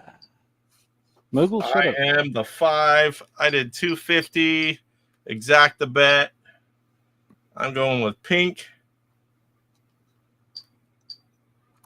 And I just typed in a orange. cheat code. So we got green. 3. No one else popped in. Never mind. All right, guys, let's check those odds after all the bets. Orange 4-1, red 7-2, pink 1-1, and green 17-2. Wow. If you win, yeah, that's interesting. Nobody's betting on green, though. Nope. All right, guys, here we go. Watch. Green's going to win. Watch. Was it 7 furlongs? Whole shot's going to be pink. So. Pink pullover out in front of red. Boy. Red Come in the on, 2. pink. All 4 horses relevant. 6 furlongs to pink. go.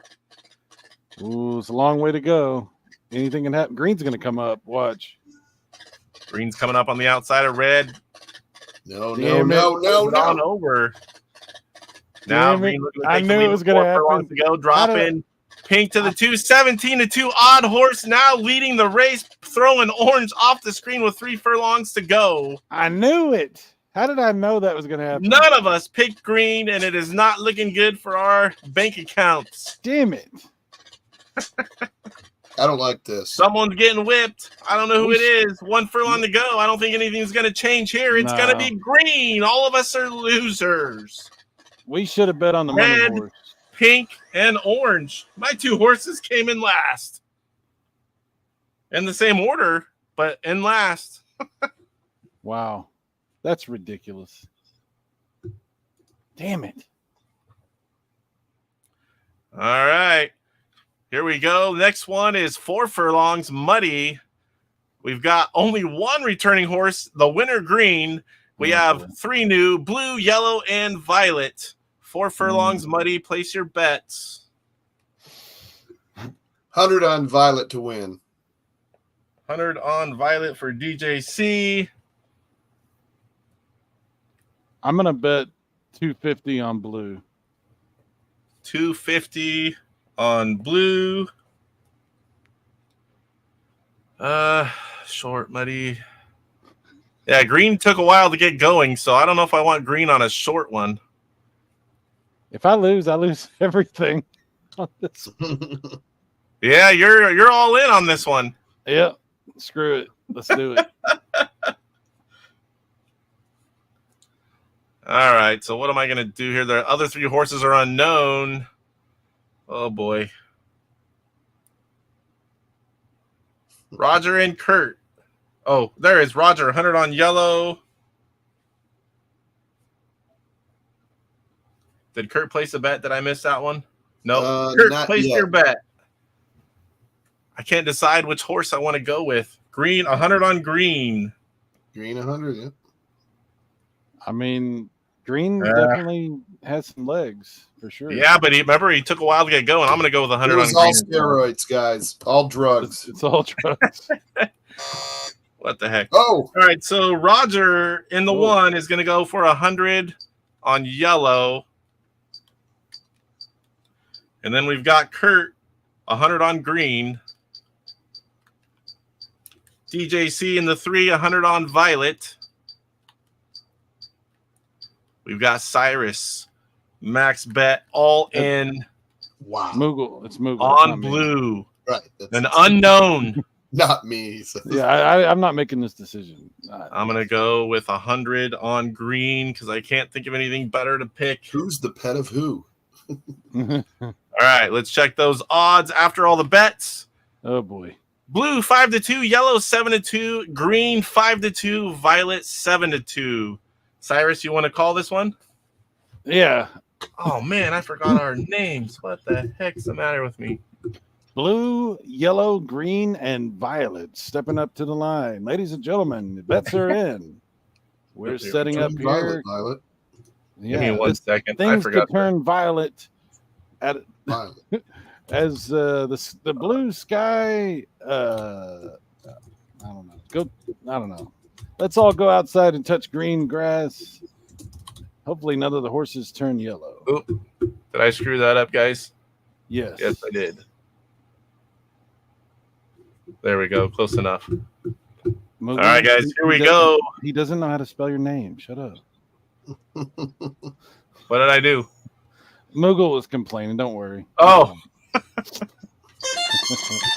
All right. Blue, yellow, green, and violet step up to the line. Ladies and gentlemen, they're off. And it looks like violet steps out to an enormous lead to begin with. Yellow close behind. Green and blue are following. They don't know what's going on. They lost in some kind of dazed and confused situation. But yellow will not be stopped. Yellow is on the good stuff. About 3 pounds of H on that horse. And here comes Blue. Blue remembers what it was like to win once upon a time. And Blue said, "Side's calling this race. I've got to win for Daddy." And Daddy says, "Go, Blue, go, Blue, go." And Blue is going all the way to the end. The yellow will not quite give up, but it's too late because Blue wins. Can you believe it, ladies and gentlemen? The race is over. Blue brings it home, brings in the cash. Blue brings the green. And the DJ only winner, horribly.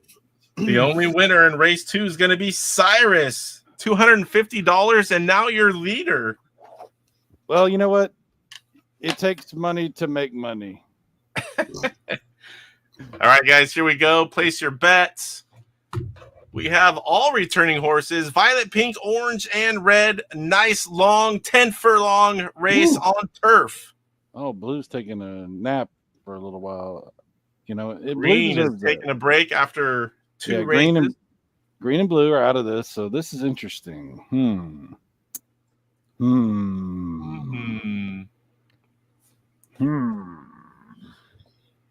gonna go. Let's see. I don't even know how much money I have. 150. I'm gonna go with 100 on red. That seems like a good one. That's good odds. For I'm your gonna money. go red. How much money do I have left? You have 150, same as me. I'm gonna do 150 on red. 150 on red. Y'all are betting both red? So far. All right, I'll bet red also. I'll do 100. 100 on red. All right, Kurt and Roger. Roger. He's got a double check. Sorry, I don't know what. I don't like that one in the background.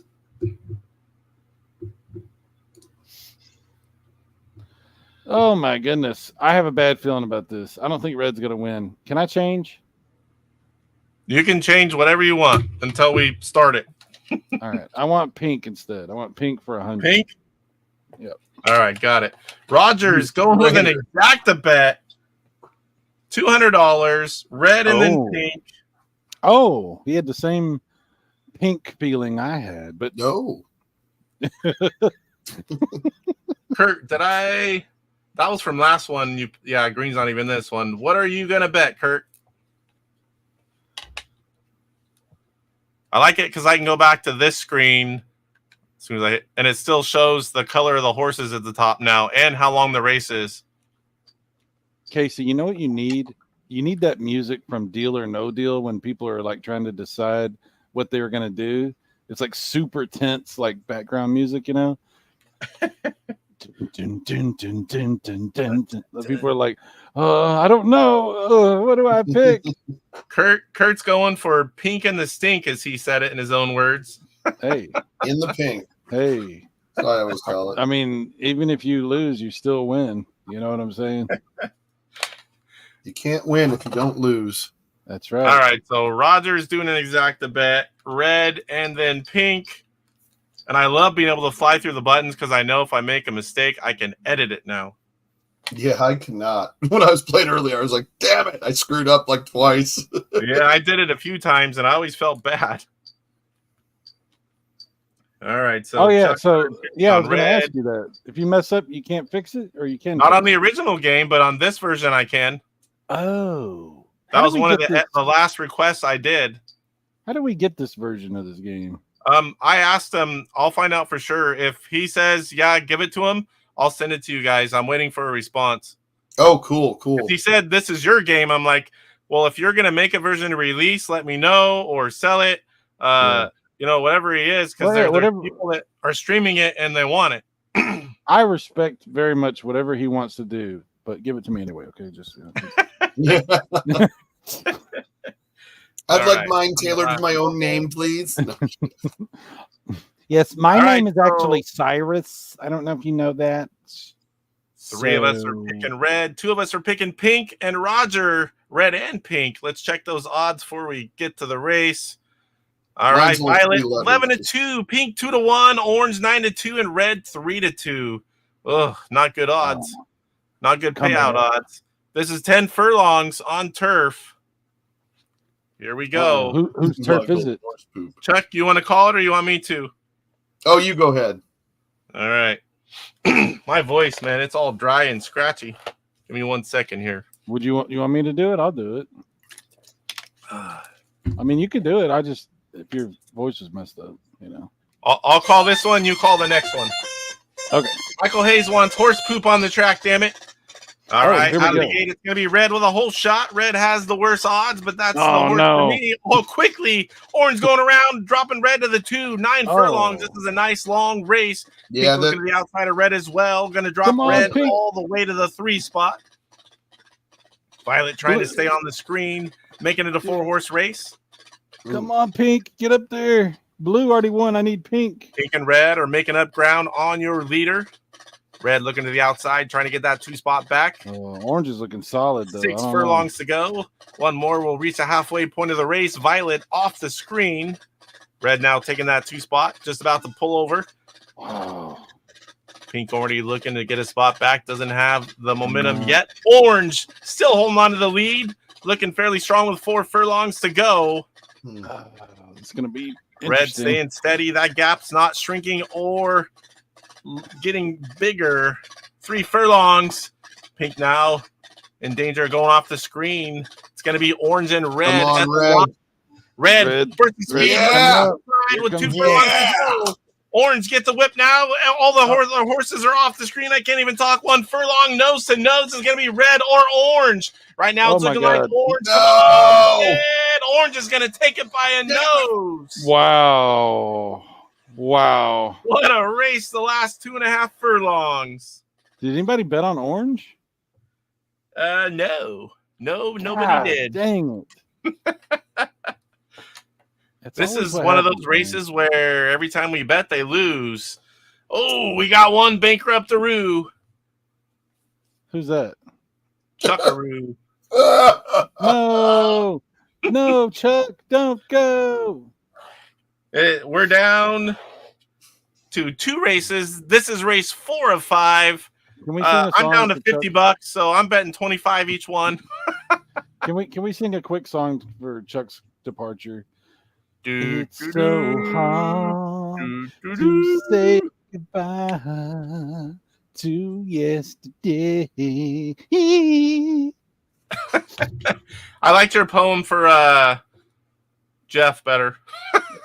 Hey, I put a lot of thought into that poem. I was like, what if we lose Jeff and no one will remember his death?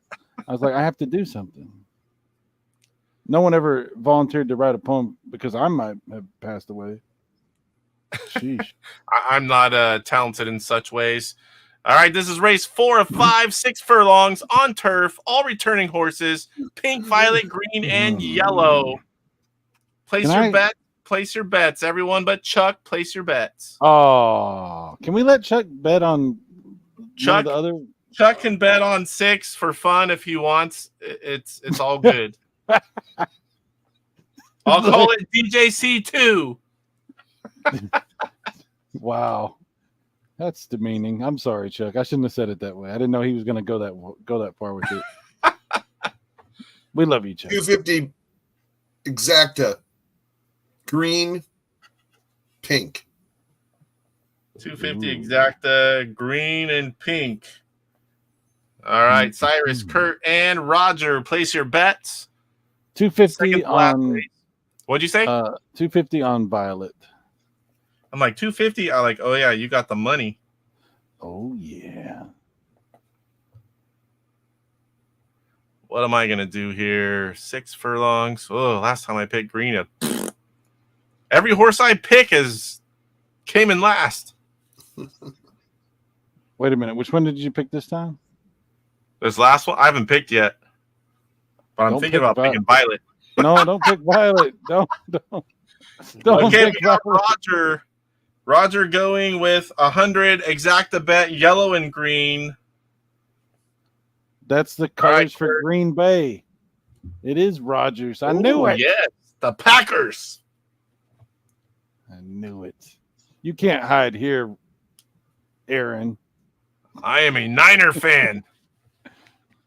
All right, Kurt, 100 on green. Don't take Violet. Roger's told me to take Violet. Big block, what's going on? Roger's a troublemaker. Green Violet is the tip from the shadows. All right. I'll do that. What does that mean? The tip from the shadows. What is that? He's lurking. Oh, he's lurking. So I'm gonna take the big block shadow bet, green and then violet. Stay away from Violet. I'm not picking Violet to win. You're safe. You know you're a jinx, dude. Only whenever we're playing one-on-one games. What are you, Chuck? Are you okay? All right, Roger. Oh, he's all in on this one too. Exact the bet to boot. Hey, Chuck, you trying any of them 3D yellow and green? I don't know what I'm doing. I'm sleep right, deprivation. I understand. 100 on green. We got Chucky. 4. Cyrus. 250. The only guy with money left besides DJC number 2 on Violet. Well, don't worry, I'll probably lose it all in a minute. I'm betting a whopping $25. I don't know that I ever had a bet that low. Exacta bet. Even with Exacta bet, that's not going to pay off a lot. Green and Violet. We got DJC 2. 250. Exacta bet. Green and pink.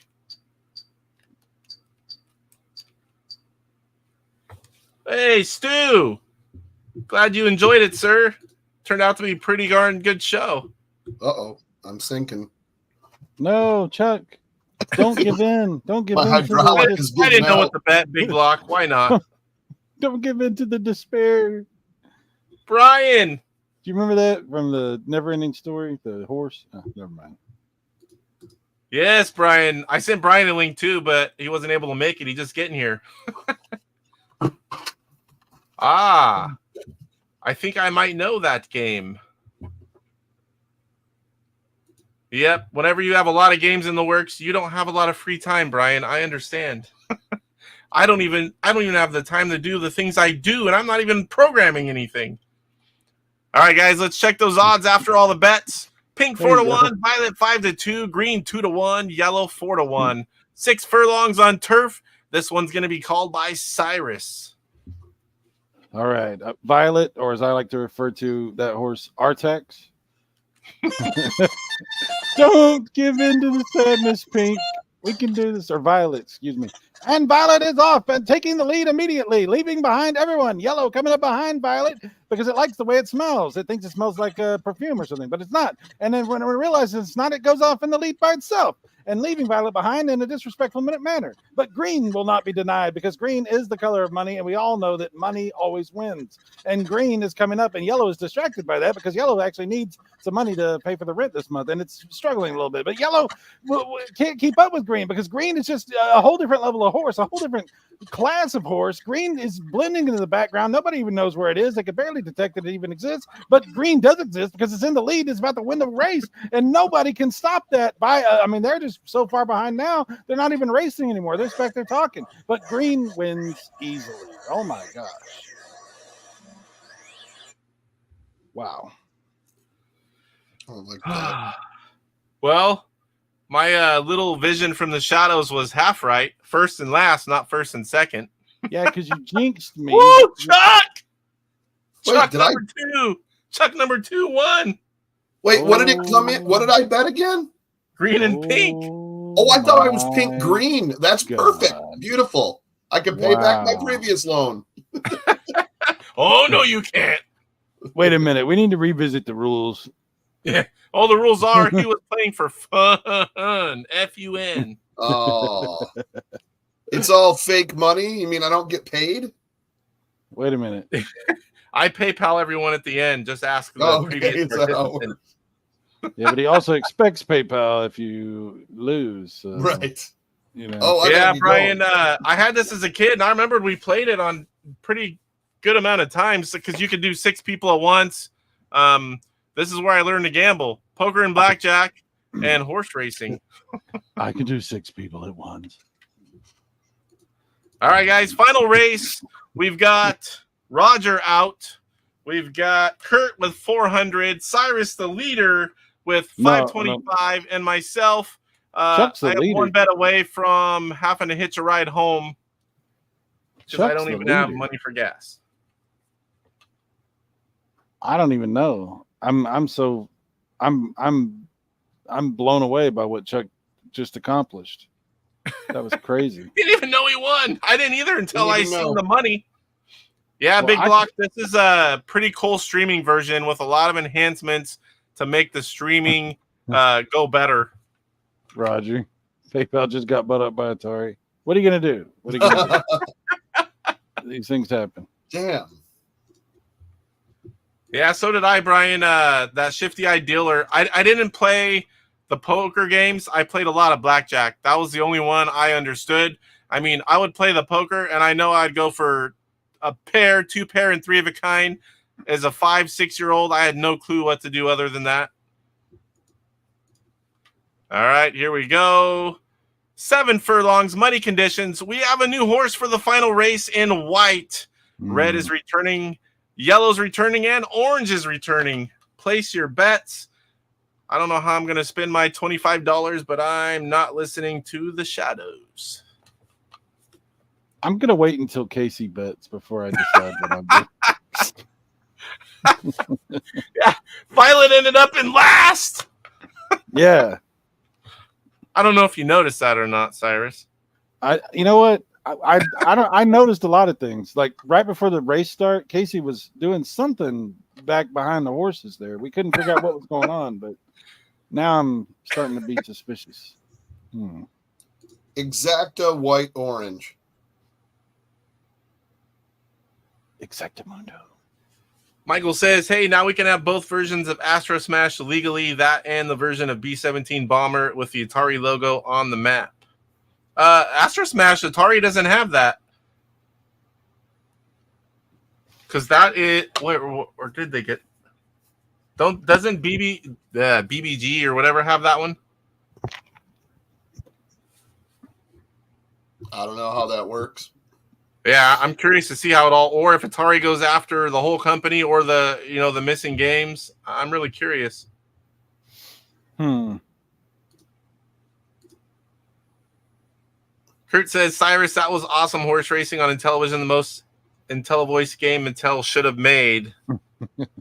I have to do it like, and they're off. Just like, and green in the lead. And here comes the, wait, that's a B-17 bomber. Oh, no. Like, what the hell kind of horse race is this? Michael Hayes says, at Brian's Man Cave, Samantha Fox strip poker. Yep. Ooh. Ooh la la.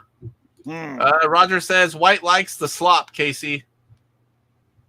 Atari has Astro Blast. Yeah, they have that version. And to be honest, I really like playing with the battle controller, so that would be sweet to get a recharged version of that. Yeah, BBG. I always mess that one up. BBG Entertainment owns Astro Smash. Right. I thought they did. I just mispronounced it. All right, guys, place your bets. Those of us that are still in it, I kept waiting for Roger to bet, and then I'm like, oh, wait, Roger's out. All right, did you bet, Casey? No, and I did not yet. So, Kurt, did you place it? Oh, 100 on White for Kurt. He's number 2. It's easy to find him. He's one of the 2 left with money. 100 on White. Oop.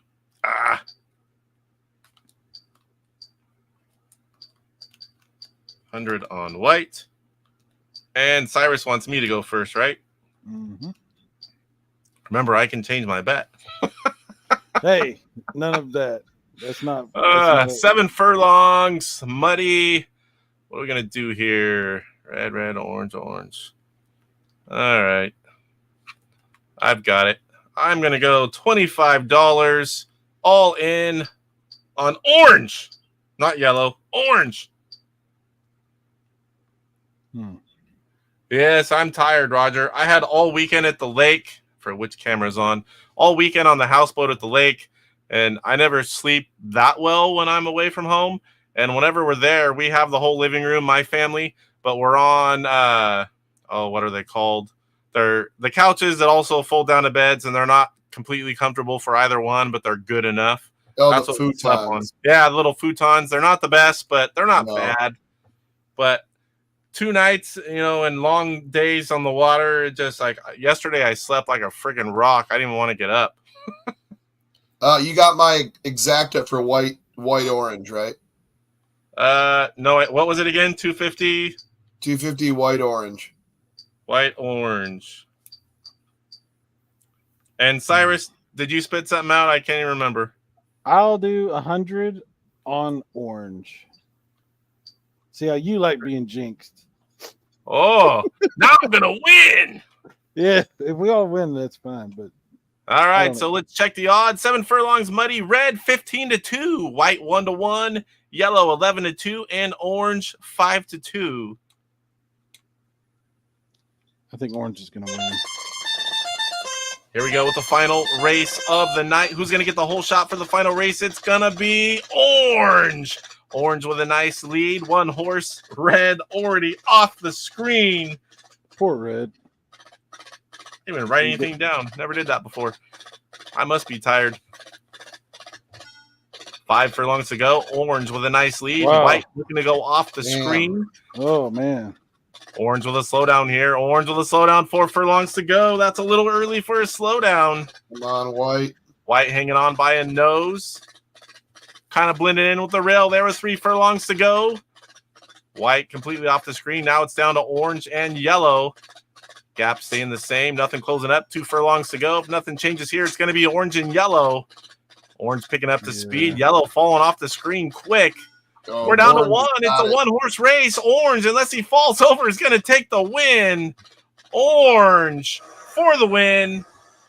Wow. Yellow in the 2. Or did I miss that? Red in the 3. And I don't even know where. Is Red White still... way, Oh my way God. way back. What the hell happened to White? Man. Is White doing the moonwalk or something? I mean, what is it? What's happening right now? Starts moving backwards. Wow. Let's see White. that final.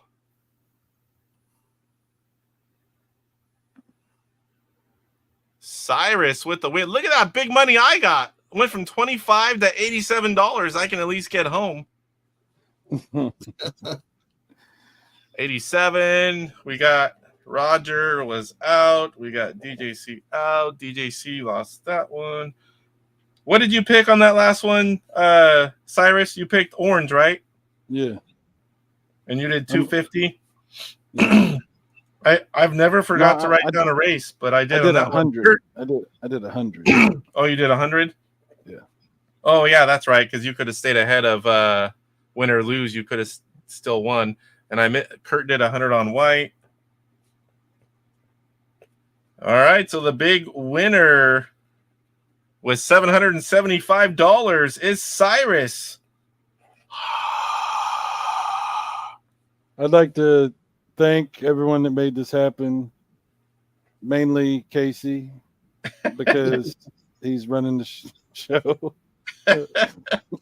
but also Chuck, because Chuck proved that he actually could bet really well. Just it took a little longer than I had to spend $750 to make $4,000.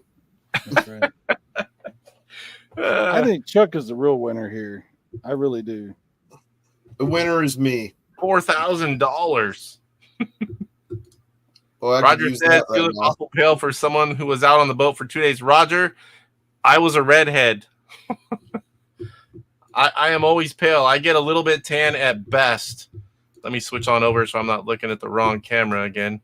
Thanks for hanging out, Roger. Oop, wrong one again. Too many cameras. I can't wait to try out the new camera. Casey, you have too much of everything. Well, these 2 cameras are okay, but they don't put out the best picture. And I saw the new one just came out. I was looking for Elgato. I like the teleprompter, but good God, it's like $300. So I grabbed that camera, and I want to put one up here, one of these, and I'll put it so I can do the unboxings or whenever I have stuff to show off. So I needed a 3rd one anyway, so I figured I might as well get the new one. I predict in a couple of years you'll have a full camera crew in there, and they'll like. Hey, I should talk my wife. You're like, I want to do more stuff together. I was like, come up and be a part of the show. I can have her be the camera woman, and one of these days we're gonna have drinks with Mrs. Intellivision Gamer. We're gonna play some games. We're gonna chat with chat, just something different. She says she'll do that. So we'll come on late one night. It'll be a Friday or Saturday. We're gonna have drinks and play some Intellivision games, taking some requests from chat and just chat with everyone. Kind of include her and see how she likes it. And if it goes well, we might do that a little more often. That sounds good. Chuck, you said you have a stream coming up Wednesday. Is that right?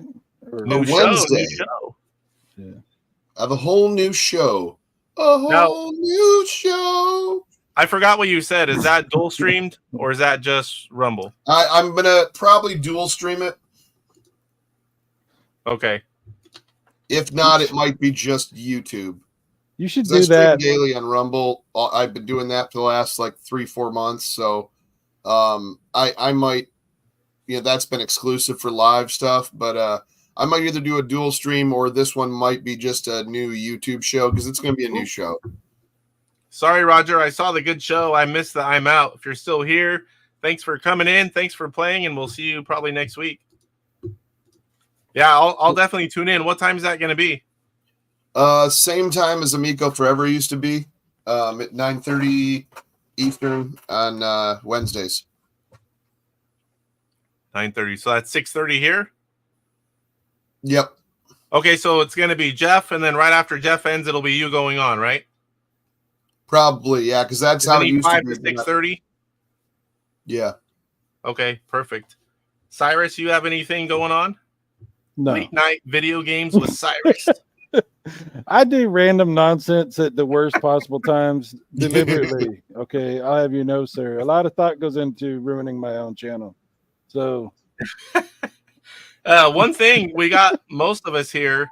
One of these days, I want to do another TurboGrafx 16. Oh yes, yes. That was fun. Oh yeah.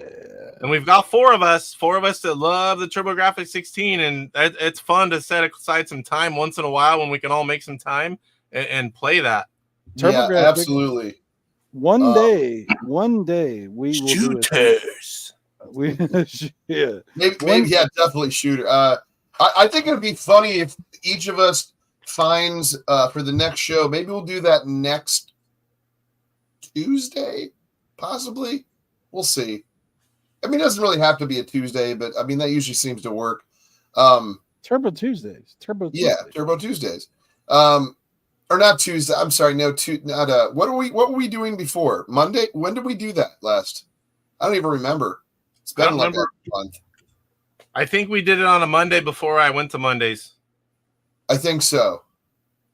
But anyways, we'll pick a day maybe sometime next week or so. Maybe what I think would be fun is for us to find the weirdest game we've ever seen. And let's each pick like at least one of the things, because there's a lot of weird games on the PC Engine. Especially for the Japanese games, there's a lot. And to try to find, that would be cool for us each to pick one of those out. And then after that, each pick a shooter, and then after that, maybe a platformer, and kind of go through like maybe 3 or 4 games, that we all sit and try to play, but I think the first one being the most weird, obscure thing you could ever find, would be pretty funny.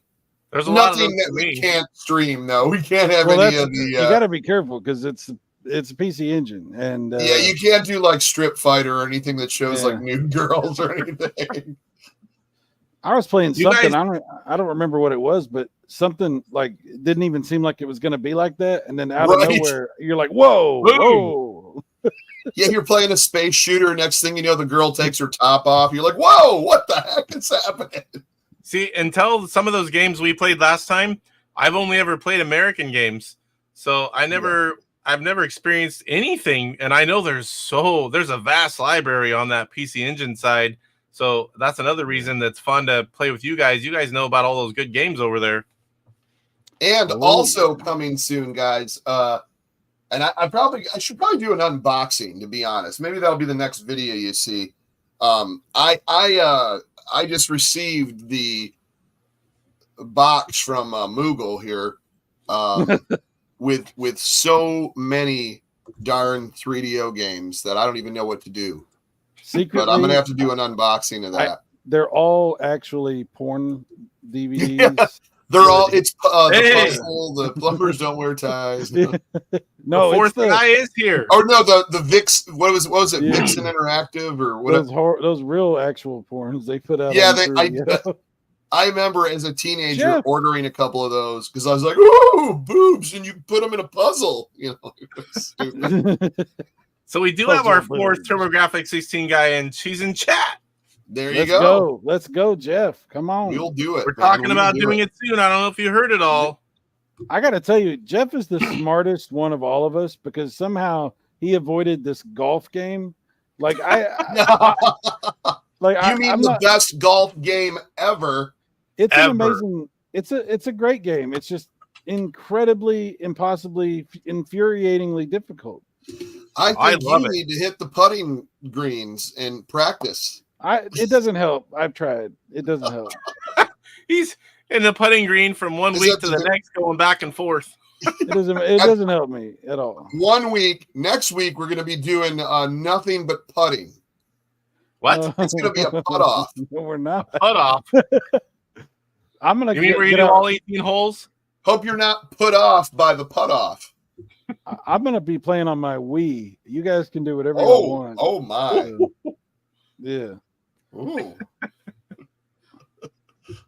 So there. Big Block says, I ordered chip shot so I can make Cy feel better about his play. Nothing will ever make me feel better. Don't worry. Sir, you got a birdie, so I'm going to stream PGA golf for 5 hours tomorrow. I haven't even played that in a long time, but now I had it as a kid. I would like to go back just to try it, but I don't think I would want to play it for a golf game anymore after Chip Shot. Yeah, Chip Shot kind of ruins it because I went back and but this one's a classic, and I was like, oh no, it's not. There's really nothing you can do. All you do keep doing is just hit the button. There's no skill as far as other than aiming. That's about it. Yep, the little line. Yeah, it has to go under to go backwards and over to go forwards. Yeah.